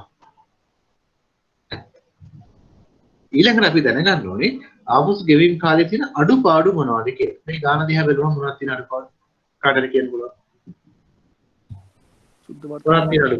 සුද්ධ වර්තමානයේ සංසාරකලා බලන්නේ. දැන් මේ ගාන ගත්තොත් මේ අවුරුදු පළවෙනි අවුරුද්දේ හම්බ වෙන 500යි මේ දෙවෙනි අවුරුද්දේ හම්බ වෙන 450යි මේ තුන්වෙනි අවුරුද්දේ හම්බ වෙන 400යි මේ හතරවෙනි අවුරුද්දේ හම්බ වෙන 350යි ඔක්කොම එක හා සමාන ලෙස සලකනවා නේද? එහෙනම් එක හා සමානද? නැහැ. අද රුපියල් 100ට ගන්න පුළුවන් භාණ්ඩ සේවා ප්‍රමාණය අවුරුදු 4ක් ගියාට පස්සේ ගන්න පුළුවන්? ගන්න පුළුවන්ද බෑ? බෑ. බෑ. අපි කතා කරා. ඇයි බැරි වෙන්නේ? මොකක් නිසාද? උද්දමනය නිසා මුදලේ ක්‍රය ශක්තිය අඩු වෙනවා නේද? ඒ නිසා අපි කිව්වා මුදලේ වර්තමාන අගය සලකද්දී ඒක නිසා තමයි පොලි අනුපාතකින් වට්ටම් කරන්නේ. ඒතර මතක තියාගන්න ආපසු ගෙවීම් කාලයේ තියෙන පළවෙනි අඩුපාඩුව තමයි මුදලේ කාලීන අගය නොසලකා හැරීම. නැති දෙයින් කිව්වොත් අද හම්බ වෙන රුපියල් 100යි තව අවුරුදු 4කින් හම්බ වෙන රුපියල් 100යි එක හා සමාන ලෙස සැලකේ. ඒක තමයි පළවෙනි අඩුපාඩුව. මුදලේ කාලීන අගය නොසලකා හැරීම. ඊළඟට තවන්නේ පළවෙනි අඩුපාඩුව මුදලේ කාලීන අගය නොසලකා හැරීම. දෙවෙනි අඩුපාඩුව තමයි මේ ගාන හදද්දි මේ 350 ගත්තොත් 350 මතක් කළා දෙන්න නේද? කොහොමද අපි භාවිතා කරා? භාවිතා කරාද නැද්ද? නෑ.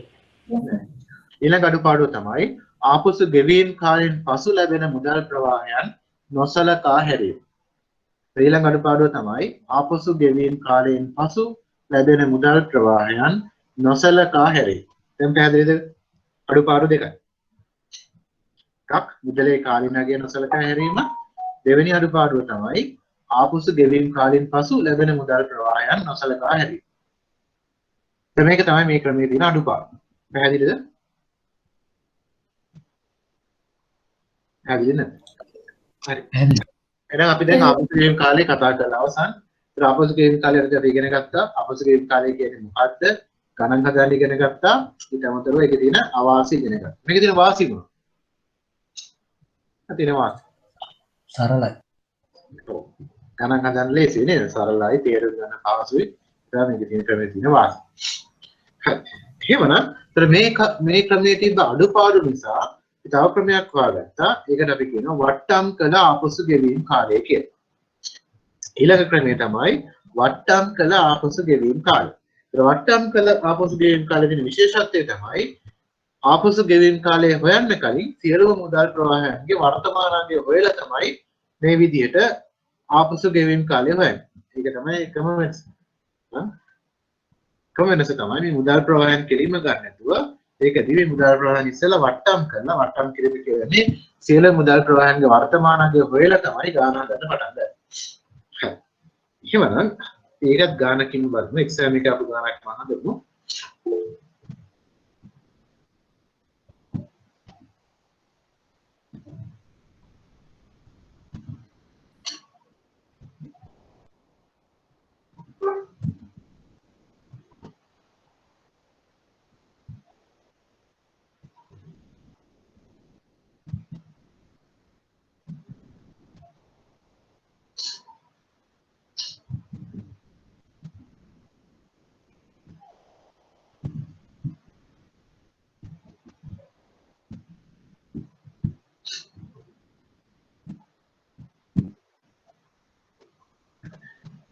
ඉතින් ගානක් කියනවා ඒක දැම්ම හදන්න ටිකක් අමාරුයි.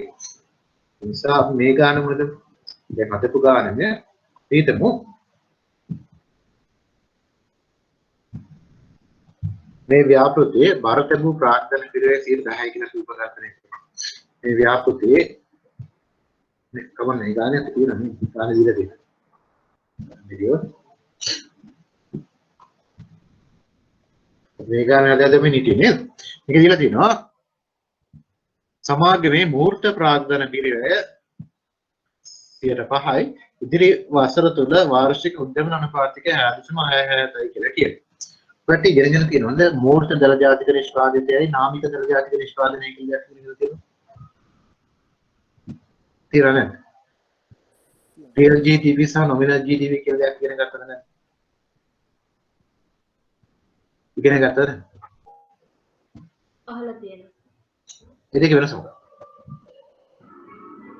අහලා තියෙනවා කිව්වට ඉගෙන ගන්න නැති නේද? සාරවාර්ථකින් දැන් මම පාස් නේද? උද්දමනය කළපන එක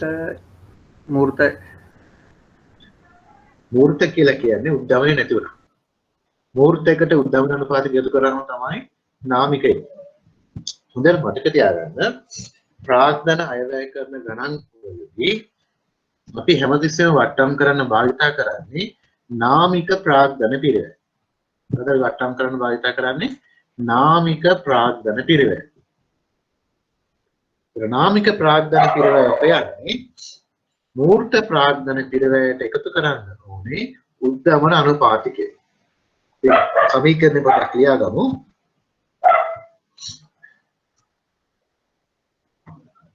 nominal weighted average cost of capital සමානයි. මේ අපි ලියන්නේ එක ධන nominal කියන නාමික ප්‍රාග්ධන පිරිවෙල සමානයි එක ධන real මූර්ත ප්‍රාග්ධන පිරිවෙල පරික්‍රීම එක ධන උද්දමන අනුපාතය. මේ විදිහට තමයි නාමික ප්‍රාග්ධන පිරිවෙල වෙන්නේ. නාමික ප්‍රාග්ධන පිරිවෙල වෙන සමීකරණය තමයි එක ධන නාමික ප්‍රාග්ධන පිරිවෙල සමානයි එක ධන මූර්ත ප්‍රාග්ධන පිරිවැය වැඩි කිරීම එක ධන උත්තමන අනුපාතය. මේ සමීකරණය භාවිතා කළා තමයි නාමික ප්‍රාග්ධන පිරිවැය හොයන්නේ. එහෙනම් මේ ගාන දීලා තියෙන තොරතුරු වලට අනුව නාමික ප්‍රාග්ධන පිරිවැය හොයන්න බලන්න. හොඳට මතක තියාගන්න අපි හැමතිස්සෙම භාවිතා කරන්නේ වට්ටම් කරන නාමික ප්‍රාග්ධන පිරිවැය.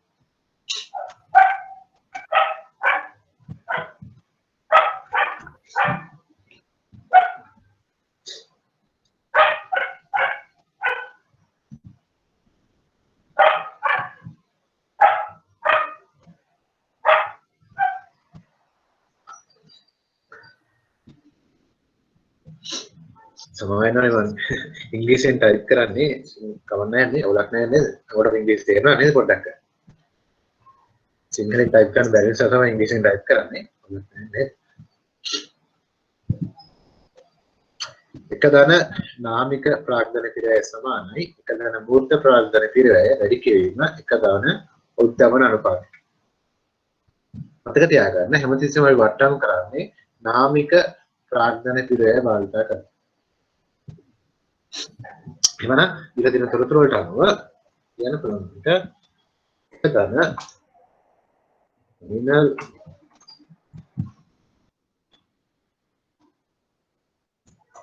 සමානයි එක ධන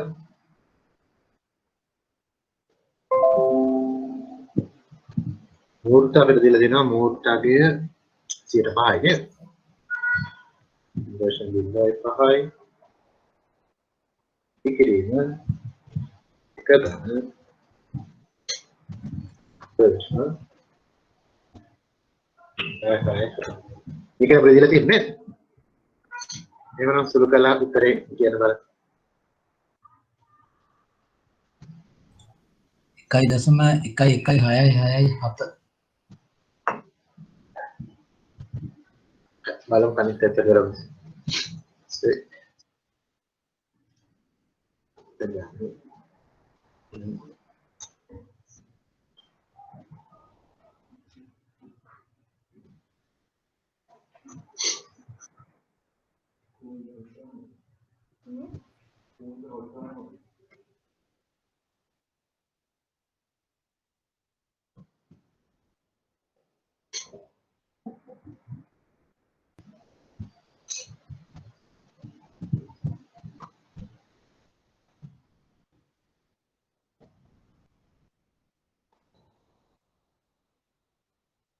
addition එකයි දෙකයි බිඳ බිඳ අතර නෙමෙයි මේක.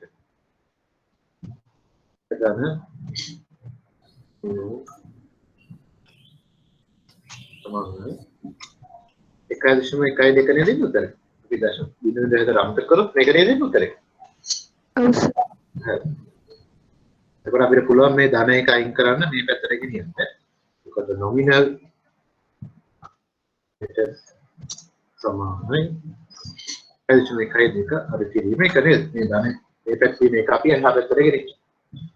අපිට මේ උත්තරේ nominal සමානයි 0.1 දෙක. කියන්නේ අපි එක උත්තරේ 112. මේක අවදැන් වලට ඒක අවදැන් වලට ඔව් සාරි. එතන මේ විදිහට තමයි නාමික ප්‍රාග්ධන පිරිවැය වෙන්නේ. ඒක කොට පුළුවන් නේද?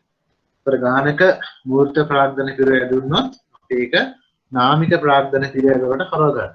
නාමික ප්‍රාග්ධන පිරිවැය වලට හරවගන්නේ මූර්ත ප්‍රාග්ධන පිරිවැය වැඩි කරන්නේ උද්දමන අනුපාතය. වෙනවා නාමික ප්‍රාග්ධන පිරිවැය.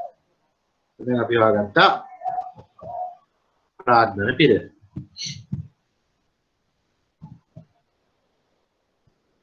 අපි 112 නේද? දැන් මොකද අපි කරන්නේ? දැන් අපි හන්නේ වට්ටම් කළ ආපසු ගෙවීම කාලය නේද? එහෙනම් ඉස්සෙල්ලා අපි කරන්න ඕනේ මොකද්ද? ඉස්සෙල්ලා මේ හැම මුදල් ප්‍රවාහයකම වර්තමාන අගය හොයන්න. 10 වර්තමාන අගය කීයද? 10 වර්තමාන අගය කීයද? 1000. 10ම අදනේ හම්බෙන්නේ 10ම තමයි 10 වර්තමාන. 500 වර්තමාන අගය හොයන්නේ කොහොමද? අපි හැමෝම දන්නවා. කොහොමද? 500 බෙදීම 1.1 2 කීවෙනි බලය? අවුරුදු කීයක් වට්ටම් කරන්න ඕනේ? බිඳුවට එන්න. කීවෙනි බලය? 1. ඒ වගේ 450ත් 450 පිටින 1.12 කීවෙනි බලය? කීවෙනි බලය? දෙවෙනි බලය. ඊළඟ දෙතනත් 400 පිටින 1.12 තුන්වෙනි බලය. මේක ගත්තොත් 350 බෙදීම 1.12 හතරවෙනි බලය. මම සුළු කළ උත්තර ටික හොයාගන්න බලන්න ඉතින්. හැමෝම දන්නව වට්ටම් කරන්නේ අපි ගේ සතියේ ඉගෙන ගත්ත මේක නේ. ඕන මුදල් ප්‍රවාහක වර්තමානදී හොයන්න පුළුවන් නේද?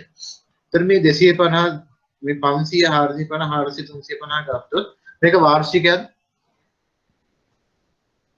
මේ වාර්ෂිකයක්ද? නෑ. ඒ වාර්ෂිකයක් නෙවෙයි. එක මුදල් ප්‍රවාහය නොවන නිසා නේද? වාර්ෂිකයක් වුණොත් නිශ්චිත කාලයක් පුරා එක මුදල් ප්‍රවාහයක් ලැබෙන්න ඕන. නමුත් මේක එක මුදල් ප්‍රවාහයක් නොවන නිසා මේක වාර්ෂිකයක් නෙවෙයි නේද? නිසා විතර වෙන වෙනම තමයි වට්ටම් කරන්න වෙන්නේ. කර්මාන වට්ටම් කරපු මුදල් ප්‍රවාහය. ඉතින් උත්තර. බලමු.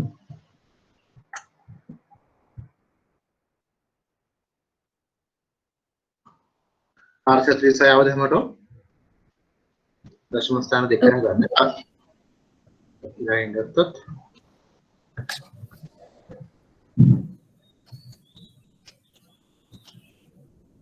359.74 ආවද? ඔව් සර්. ආතල් ආවන නැත්නම් කියන්නේ මොකටද දැන් මේව හදන්න පුළුවන් නේද? අපි ගෙසටි ඉගෙන ගත්තා නේද? ඔව් සර්.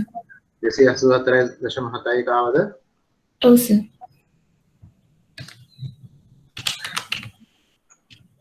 222.43 එන්නේ නැති නේද? ආනේ? ඔව් සර්. ඔව් සර්. මෙතන අපේ මුදල් ප්‍රවාහය ටික. අපි දැන් ඉස්සෙල්ලා වගේ මාය බලන්න ඕනේ මේ 1000 ආවරණය කරගෙන කොච්චර කාලයක් ගත වෙනවද කියලා.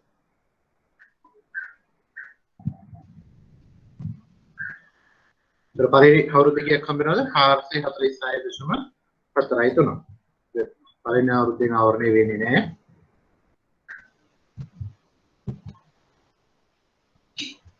ඒකට ඉතුරු වෙනවා 554.57ක් ඉතුරු වෙනවා. දෙවෙනි අවුරුද්ද අපිට හම්බ වෙනවා 358ක්. ඉතුරු වෙනවා ආයෙත් දෙවෙනි අවුරුද්ද දෙවෙනි අවුරුද්ද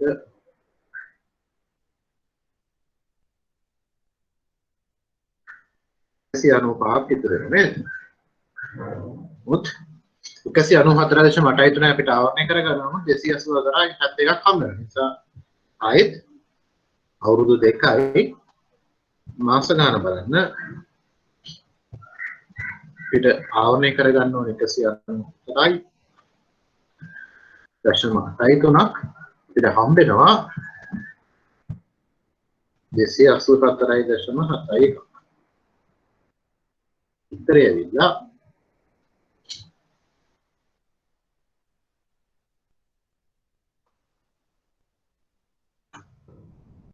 8.2යි. දැන් කීයක් වෙනවද? මාස 8.2. මේ උත්තරය આવද? අවුරුදු 2යි මාස 8.2ක් යනවා මේක ආවරණය කරගන්න. මේක තමයි වට්ටම් කළ අපුසු ගෙවීම් කාලය. මේක අවුරුදු උත්තරේ? ඔව් සර්.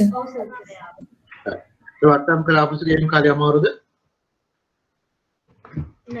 අමාරු නෑ නේද? හරිම ලේසි. එහෙමනම් වට්ටම් කළ අපුසු ගෙවීම් කාලේ තියෙන වාසි මොනවද? ඊළඟ ප්‍රශ්න. මුදලේ කාලය සැලකිල්ලට ගන්නවා. ඔව්. පළවෙනි වාසිය තමයි මුදලේ කාලීනගය සැලකීම. ඊළඟට අපි කියන්න ඕන නම් තේරුම් ගැනීම පහසුයි නේද? මේකේ තියෙන අවාසිය මොකක්ද? වට්ටම් කළ අපුසු ගෙවීම් කාලේ තියෙන අවාසිය මොකක්ද? අවාසිය තමයි ආයෙත් මේ 222.43 අපි මේ ගාන හදන්න ගත්තොත් හතරේ අවුරුද්ද අවසානයේ හම්බ වෙන අපි 222.4 ඒ භාවිතා කරාද? භාවිතා කරාද නැද්ද? නෑ. එහෙනම් මෙතෙන්දිත් අර අඩුපාඩුව තියෙනවා නේද? ආපසු ගෙවීම් කාලයෙන් පසු ලැබෙන මුදල් ප්‍රවාහයන් නොසලකා හැරීම කියන අඩුපාඩුව මෙතෙන්දිත් තියෙනවා. මේ ක්‍රමයේ තියෙන මේ අඩුපාඩුව. ඒතර මේ තියෙන අඩුපාඩුව නිසා ඊළඟ ක්‍රමයේ පාදින තියෙනවා. ඊළඟ ක්‍රමය තමයි සුද්ධ වර්තමාන අගය. මේ ප්‍රසන්ට් රිප්‍රසන්ටේෂන් කියනවා. ඊළඟ ක්‍රමය තමයි සුද්ධ වර්තමාන අගය. කවුරු හරි එක්සෑම් එකේ අහුවොත් ව්‍යාපෘතියක් ඇගීම සඳහා තියෙන හොඳම ක්‍රමය මොකක්ද කියලා අහුවොත් උත්තරේ තමයි සුද්ධ වර්තමාන අගය. ඔය අහුවොත් කියන උත්තරේ තමයි ව්‍යාපෘතියක් ඇගීම සඳහා තියෙන හොඳම ක්‍රමය තමයි සුද්ධ වර්තමාන අගය කියන්නේ. පැහැදිලි නේද? ඒක බලමු. අයත් අපි ප්‍රසන්ටේෂන් එකට ගියොත්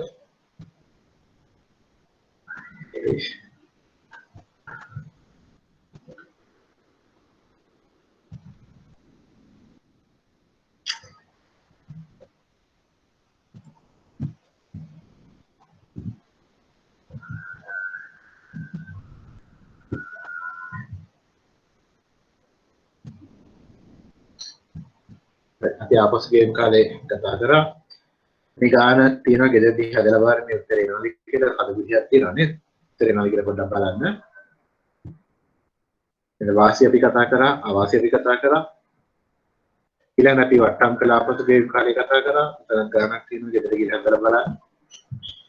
ඊළඟට පිළිෙන් කතා කරමින් ඉන්නේ සුද්ධ වර්තමාන අගය. සුද්ධ වර්තමාන අගය කියලා කියන්නේ කිසියම් ව්‍යාපෘතියක සියලුම මුදල් ලැබීම් සහ ගැනීම් වල වර්තමාන අගයට තමයි සුද්ධ වර්තමාන අගය කියලා කියන්නේ. ඒ සාමාන්‍ය ව්‍යාපෘතියේ ආරම්භක පිරිවැය ව්‍යාපාරයෙන් එළියට මුදල් ගලා යාමක් නිසා ඒක ඍණ මුදල් ප්‍රවාහයක් තමයි අපි සලකන්නේ. ඒතර මේ ක්‍රමය ගත්තොත් අර තිබ්බ අඩුපාඩු දෙකම මේ ක්‍රමේ නෑ. එතනදී සියලුම මුදල් ප්‍රවාහයන් සලකනවා. ඒ වගේම මුදලේ කාලීන අගය සලකනවා. ඒ නිසා තමයි කිව්වේ ව්‍යාපෘතියක් ඇගීම සඳහා තියෙන හොඳම ක්‍රමය තමයි සුද්ධ වර්තමාන අගය කියන්නේ. සයිඩ් එකට ගියොත් මේකත් අපි එක්සෑම් එකේ අපු ගානකින් හදමු.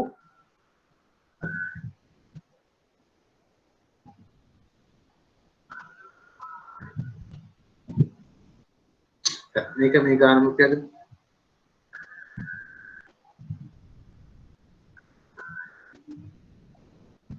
මේ ගානේ තුන්වෙනි කොටසෙන් අහන්නේ නාමික ප්‍රාග්ධන පිළිවෙල පදනම් කරගනිමින් ප්‍රාග්ධන ආයෝජනය සුද්ධ වර්තමාන අගය ගණනය කරා. ඒ හරිම ලේසි. ඔය දැන්ටමත් වර්තමාන අගයන් ටික හොයලා ඉවරයි නේද?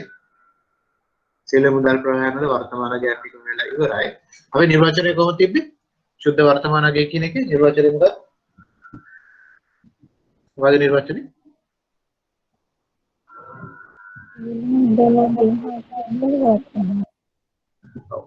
කිසියම් ව්‍යාපෘතියක සියලුම මුදල් ලැබීම් සහ ගෙවීම් වල වර්තමාන අගය තමයි සුද්ධ වර්තමාන අගය කියලා කියන්නේ. ඒ නිසා අපි දැන් තියෙනවා මේ තියෙන සියලු මුදල් ප්‍රවාහය නේද? ඒ වගේම වර්තමාන අගයනුත් හොයලා ඉවරයි. එහෙනම් මේ ඔක්කොගේම එකතුව තමයි සුද්ධ වර්තමාන අගය කියලා කියන්නේ. මේ ඔක්කොගේම එකතුව තමයි සුද්ධ වර්තමාන අගය කියලා කියන්නේ. sorry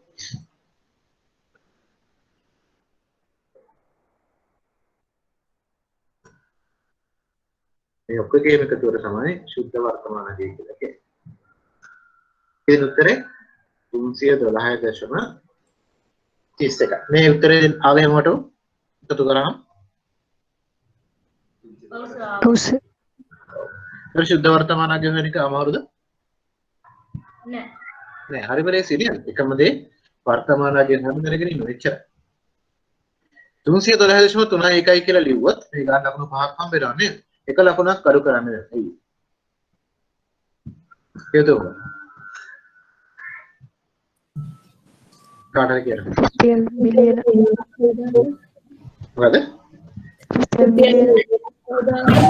අපි මේ ගාන හැදුවේ මිලියන වලින් නේද? ඒ නිසා අපි ලියන්න ඕනේ රුපියල් මිලියන 312.31 කියලා. එහෙම ලිව්වේ නැත්නම් එක ලකුණක් අඩු කරන්න වෙනවා පේපර්ස් බලන්න. කොහොමද අපි ලියන්නේ රුපියල් මිලියන 312.31 කියලා ලියන්න.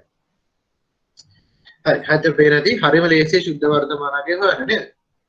හතර පේනදී දැන්ටමත් අපි ලකුණු 10ක් අරගෙන ඉවරයි මේ එක්සෑම් එකේ නේද? කීයද ගන්න ඕනේ පාස් වෙන්න? කීයද ගන්න ඕනේ? 35 නේද? 35න් දැන්ටමත් 10ක් ගත්තා. තව 35යි ගන්න තියෙනවා. එහෙනම් මේ එක්සෑම් එක ලේසි. හරිම ලේසි. නමුත් පාස් රේට් එක හැමදාම 120යි 30යි වැඩිම 40යි. දැන් මේ එහෙම වෙලා තියෙන්නේ කියලා මෙච්චර එක්සෑම් එක ලේසි ප්‍රශ්න අහන්න. මේ පරණ පේපර් එකකුත් නෙමෙයි 2019 මාර්ක්. ඊයේ අන්තිමට තිබ්බ පේපර්ස් දෙකේ එකක්. එනදී ප්‍රශ්න හරිම ලේසි නේ.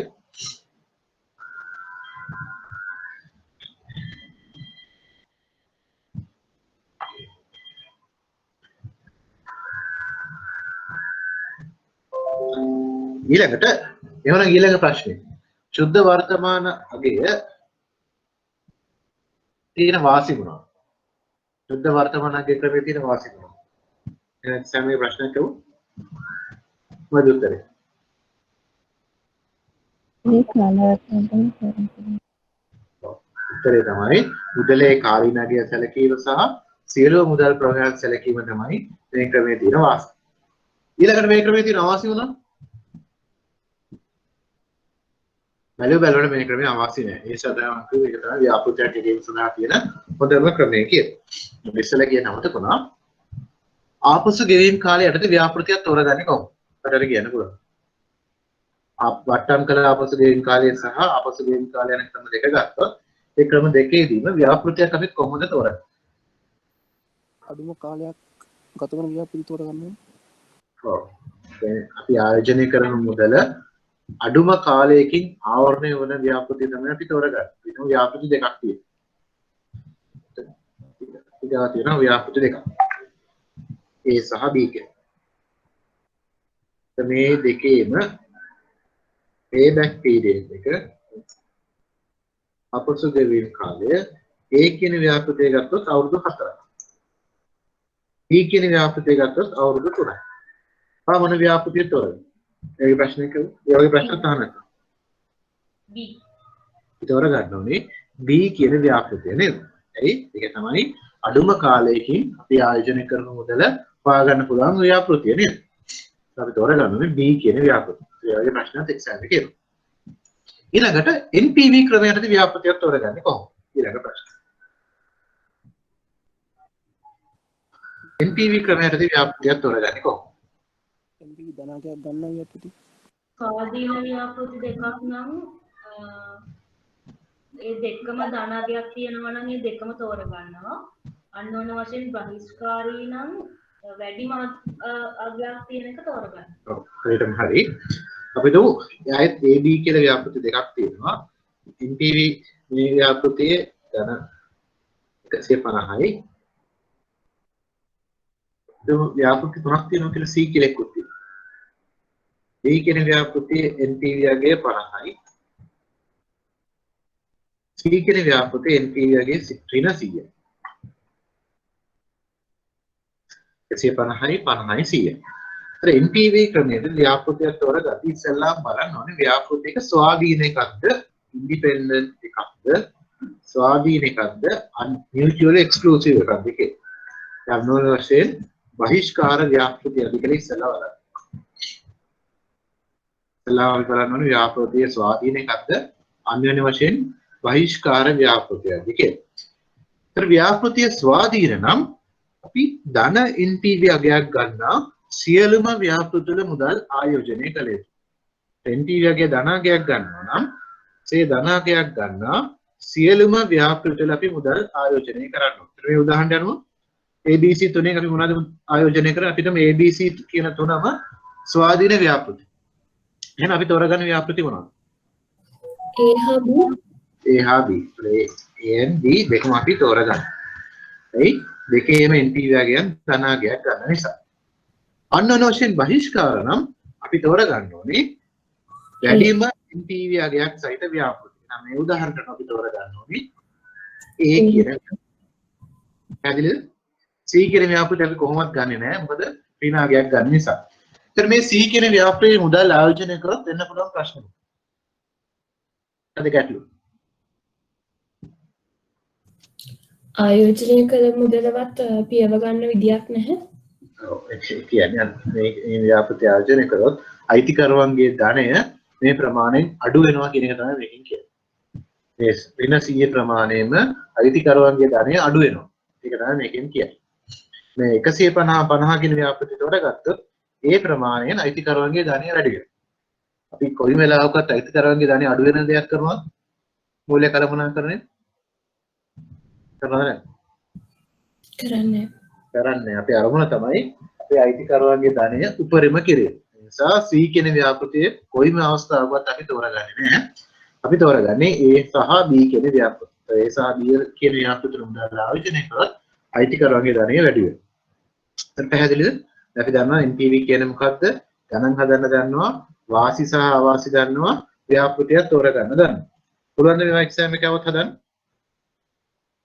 පුළුවන් ද බෑ? පුළුවන්. හරි. ඊළඟ ක්‍රමය තමයි අපි දැන් ක්‍රම තුනක් ඉගෙන ගන්න. තව තුනක් ඉගෙන ගන්න තියෙනවා.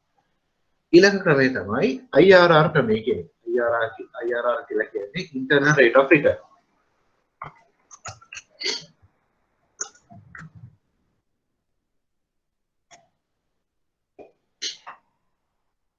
මේකට සමීකරණයක් තියෙනවා. සමීකරණ පොඩක් ලියාගමු. එනවා සමීකරණ කියනවා.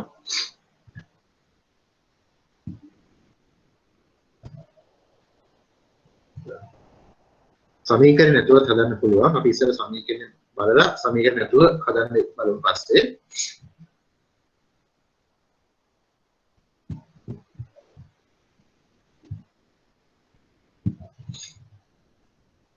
මේක ලියාගන්න IRR සමානයි මේ ඊළඟ ව්‍යාපෘතිය ගීමේ ක්‍රමය.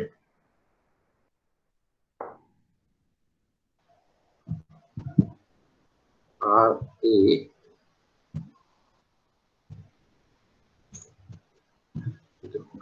capital R දානම් RA ධන NPVA එදීම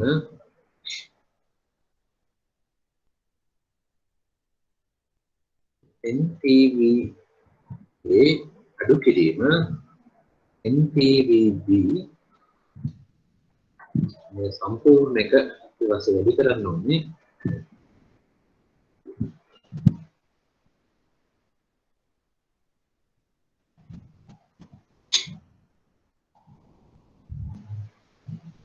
RB minus RA. මේ සමීකරණ ටිකක් ලියාගන්න ඉස්සෙල්ලා. IRR සමානයි RA ධන වරහන් තුල NPVA බෙදීම ආය වරණක් දාලා ලියන NPVA අඩු කිරීම NPVB ඒ සම්පූර්ණ එක වරණක් දාලා වැඩි කිරීම RB අඩු කිරීම RA පොඩක් එක ලියාගන්න.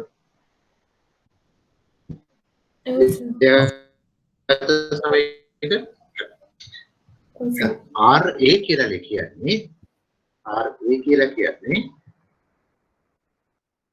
lowest අඩු ප්‍රාග්ධන පිරිවැය. lower WACC weighted average cost of capital අඩු ප්‍රාග්ධන පිරිවැය. RB කියලා කිව්වේ higher weighted average cost වැඩි ප්‍රාග්ධන පිරිවැය. ඊළඟට NPVA කියලා කිව්වේ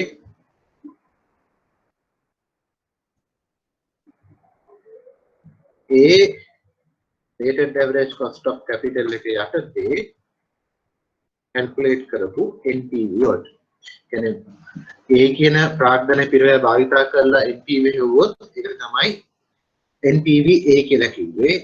NPVB කියලා කියන්නේ B කියන ප්‍රාග්ධන පිරිවැය භාවිතා කරලා හොයපු NPV වලට. පැහැදිලිද? පැහැදිලි නේද? පැහැදිලි නේද?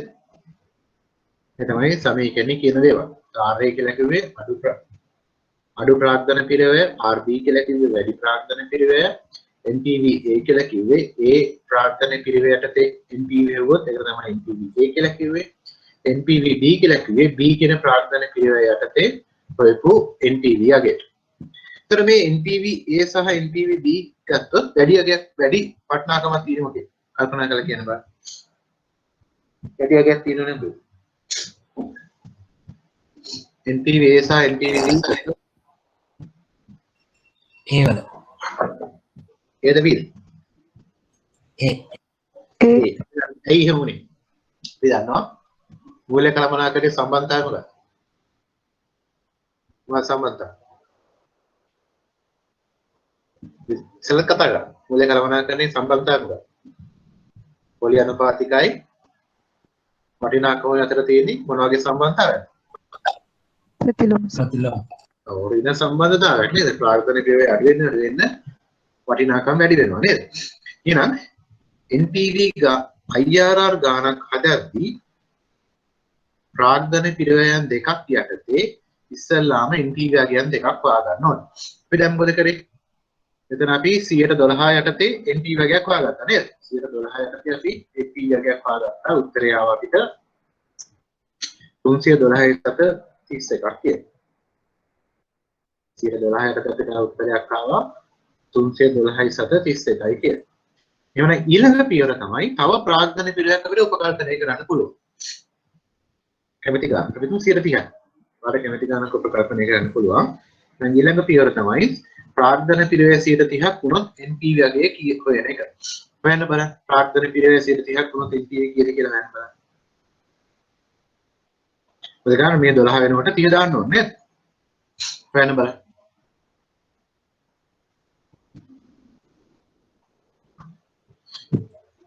විනාඩි දෙකක් දෙන්න අයත් කරනවා.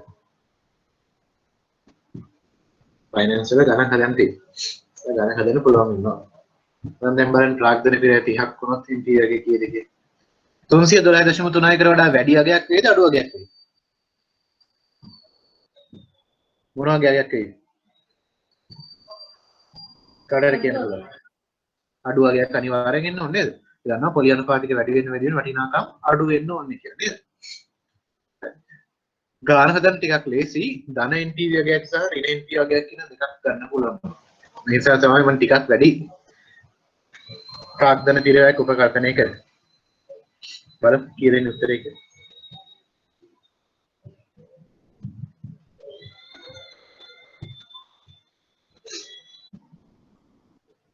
කීයෙන් උත්තර? ඍණ 44යි. පොඩි දෙයක් කරන්නේ නේ ටික දාන්න දෙන්නේ. 110 වෙනකොට ටික භාවිතා කරලා උත්තරයක් හොයාගන්නවා.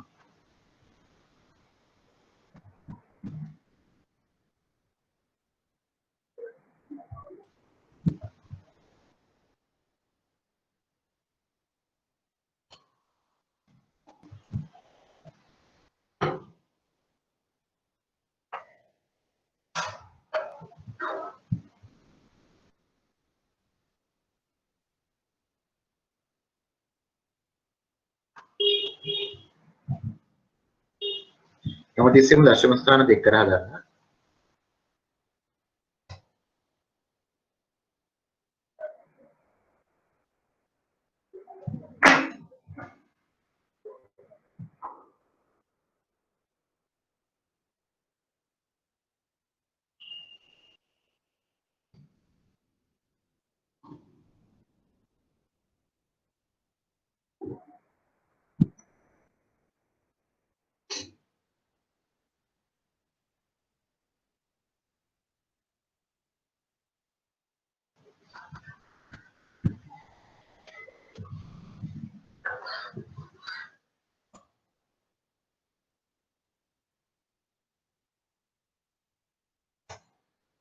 එන 44.5 බිඳුව අවද මට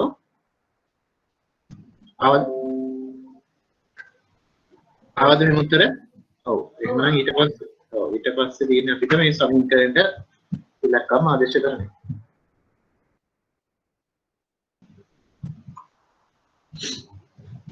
ඒ තියෙන්නේ ඉස්සලාම RA කියලා කිව්වේ අඩු ප්‍රාග්ධන පිරවය උත්තරේ අඩු ප්‍රාග්ධන පිළිවෙල 12යි. නන NPV A යටතේ ආව උත්තරේ අඩු ප්‍රාග්ධන පිළිවෙල යටතේ අපි දාව උත්තරේ 312.31යි. 12.31 එක දෙදීම 312.31 කිරීම මඩරිය ඍණ එකතු වුණාම හරි ඍණ සංඛ්‍යාවගේ ඍණ ගියාම ධන වෙනව නේද? එහෙම වෙනව නේද? එහෙම වෙනව නේද? එහෙම වෙනව නේද?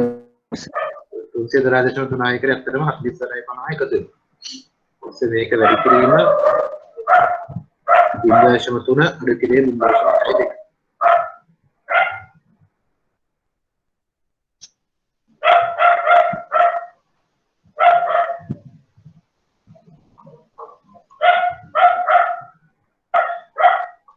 මේක සුළු කරගෙන උත්තරේ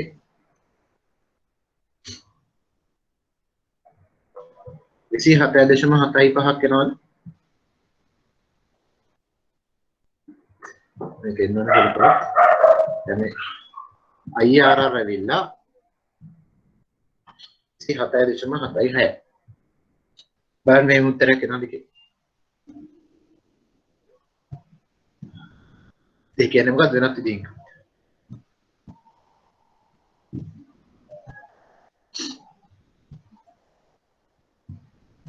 ඉතින් අපිට තිබු උත්තර නේ. ඒක 130 දී අපිට වර්තම් කරාම උත්තරේ වෙන 44යි 50ක් නේද?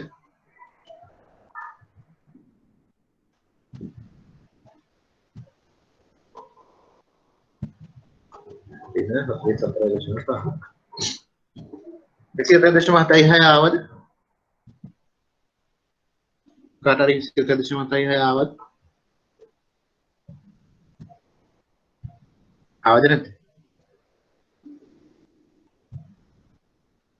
කවුරුත් නැද්ද පන්ති ඉන්නව නේද? දාම් කට්ටිය. 107.76 ආවද? ඔව් සර්. ආපු නැති අය ඉන්නවද? එහෙමත් වෙනත් විදිහකින් කිව්වොත් 27.76 යටතේ වට්ටම් කරොත් මෙතන එන උත්තරේ බිඳුවයි. එහෙනම් IRR කියලා කියන්නේ මොකද? IRR අපි නිර්වචනය කරොත් කොහොමද IRR කියලා කියන්නේ? IRR කියන්නේ මොකක්ද? NPV අගේ බිඳුවක් වෙනකොට තියෙන වට්ටම් අනුපාතිකයට තමයි IRR කියලා කියන්නේ. කොහොමද අපි IRR නිර්වචනය කරන්නේ? NPV අගේ බිඳුවක් වෙනකොට තියෙන වට්ටම් අනුපාතිකය තමයි IRR කියලා කියන්නේ. එහෙනම් IRR අගේ කීයද අපි ගන්නවා? 27.76. පැහැදිලිද? කොහොමද අපි IRR නිර්වචනය කරන්නේ? NPV අගේ බිඳුවක් වෙනකොට තියෙන වට්ටම් අනුපාතිකය. පැහැදිලිද?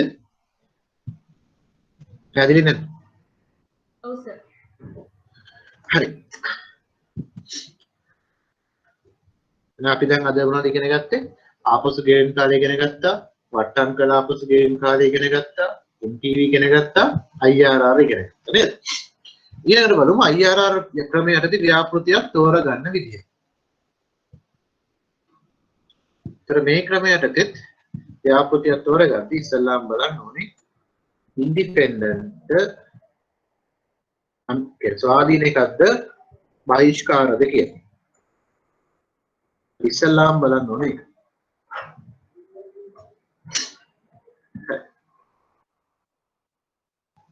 right attitude ඉතිසලා වගේ ව්‍යාපෘති තුනක් තියෙනවා කියලා අපි ප්‍රකාශනය කරමු.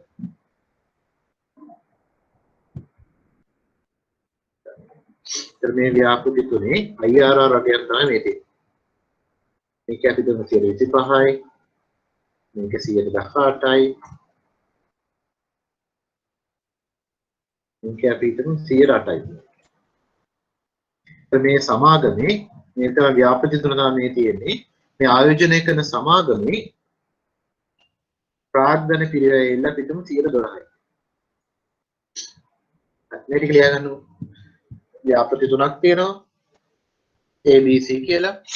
ව්‍යාපෘති තුනේ IRR රගයන් තියෙනවා. A කියන එකේ 25යි, B කියන එකේ 18යි, C කියන එකේ 8යි. ඒ වගේ මේ සමාගමේ ප්‍රාග්ධන පිරිවැය මෙතන weighted average cost of capital මේ සමාගමේ ප්‍රාග්ධන පිරිවැය 12 කියලා දීලා තියෙනවා.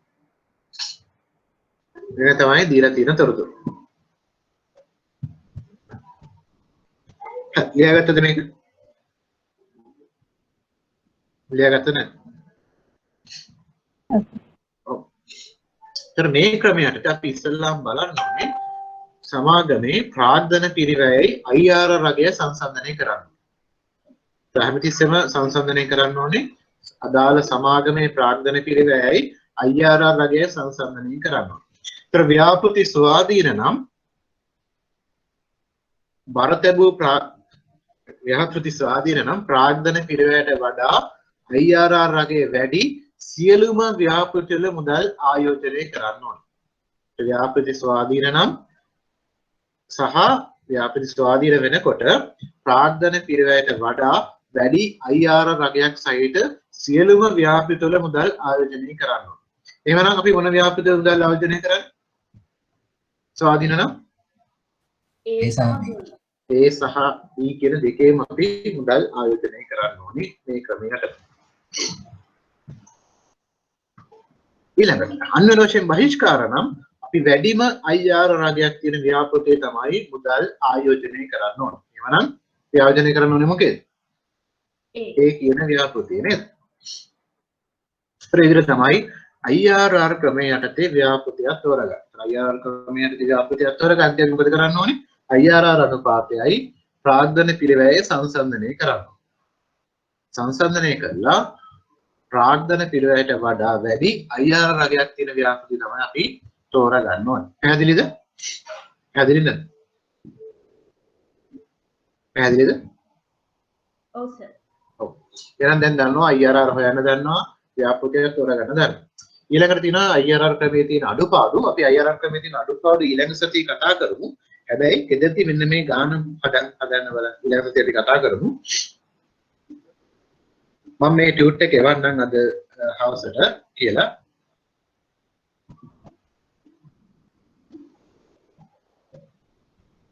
මෙන්න මේක 2018 මාර්තු 4 වෙනි ගාන. එයා ගන්න 2018 මාර්තු 4 වෙනි ගාන. මේක මම එවන්නම්. මේකේ පිළිගෙවුම් කාලය හොයන්න ඊළඟට ප්‍රාග්ධන පිරිවැය 12ක් නම් වට්ටම් කරන ලද මුදල් ප්‍රවාහය හොයන්න කියලා තියෙනවා. ඊළඟ 4 වෙනි කොටසේ NPV හොයන්න. ලාභදායීත්ව දර්ශකය හදන්න එපා. NPV හොයන්න. 1යි මේ 1යි 2යි 4 NPV හොයන්න. ඊට අමතරව IRR එකක් හොයන්න. NPV හොයන්න, IRR හොයන්න, වට්ටම් කර මුදල් ප්‍රවාහයන් හොයන්න, පිළිගෙවුම් කාලය හොයන්න. මේ 2018 මාර්තු 4 වෙනි ගාන. පුළුවන් නේද හදන්න? මම මේ ගාන එවන්නම්. පුළුවන් හදන්න නේද? බලන්න පුළුවන්ද කියලා බැරි වුණොත් අපි පන්ති හදමු. ඊළඟට අපි දැන් කතා කරමින් හිටියේ මේ ගාන නේද? පේන්නේ නැති අපි දැන් දෙවෙනි කොටස හැදුවා, තුන්වෙනි කොටස හැදුවා, හතරවෙනි කොටස හැදුවා. අපි ලකුණු කීයක් ගත්තද දැන්ට? දැන්ටමත් අපි ලේසියෙන්ම ලකුණු කීයක් ගත්තද? 15ක් ගත්තා නේද? නේද? එක්සෑම් එක අමාරුද? 35න් 15ක්ම ගත්ත දැන්. තව ලකුණු 30 ගන්න ඕනේ. ඊයේ පෙර දාපු එක්සෑම් පේපර් එක 2018 මාර්තු. ඒකට එක්සෑම් එක අමාරු නෑ. ඒක පොඩ්ඩක් මහන්සි වෙන්නයි ඕනේ. ගණන් ටිකක් වැඩි කරලා හදමු. එවනම් මම මේ එවන්නම් අදව හෙට එවන්නම් මේ 2018 මාර්තු 4 වෙනි ගානේ 1යි 3යි 4යි ඊට අමතරව මේ ගානේ IRR රගයක් ගන්න. පුළුවන් නේද? පුළුවන් නම් ඔකට ඊගාව කියනවා නම් ස්ක්‍රීන්ෂොට් එකක් ගත්තත් කමක් නැහැ. පුළුවන් නම් ස්ක්‍රීන්ෂොට් එකක් ගන්න. දැන් මේකේ ෆොටෝ එකක් ගත්තත් කමක් නැහැ. පුළුවන් නේද ගන්න? පුළුවන් නේද? කතස හරි. එහෙනම් తీරන්නේ නේද? එහෙනම් ෆොටෝ එකක් ගන්න, ස්ක්‍රීන්ෂොට් එකක් ගන්න. මේ ගාන හදන්න. 1යි 2යි 4යි ඊට අමතරව IRR හොයන්න. අපි එහෙනම් ඊළඟ සතියේ ටික කතා කරමු. අද ඉගෙන ගත්තේ මොනවද ප්‍රශ්න තියෙනවද? අපි එක්සෑම් කරන වැදගත්ම පාඩමක් මේක. හොඳින් මේ පාඩම බලන්න. මේ පාඩමෙන් ලේසියෙන්ම ලකුණු 15න් එහා ගන්න පුළුවන්. හරි. එහෙනම් එතනින් අද පන්ති මෙතන නවත්තමු. ඊළඟ දවසේ ටික කරමු. Thank you.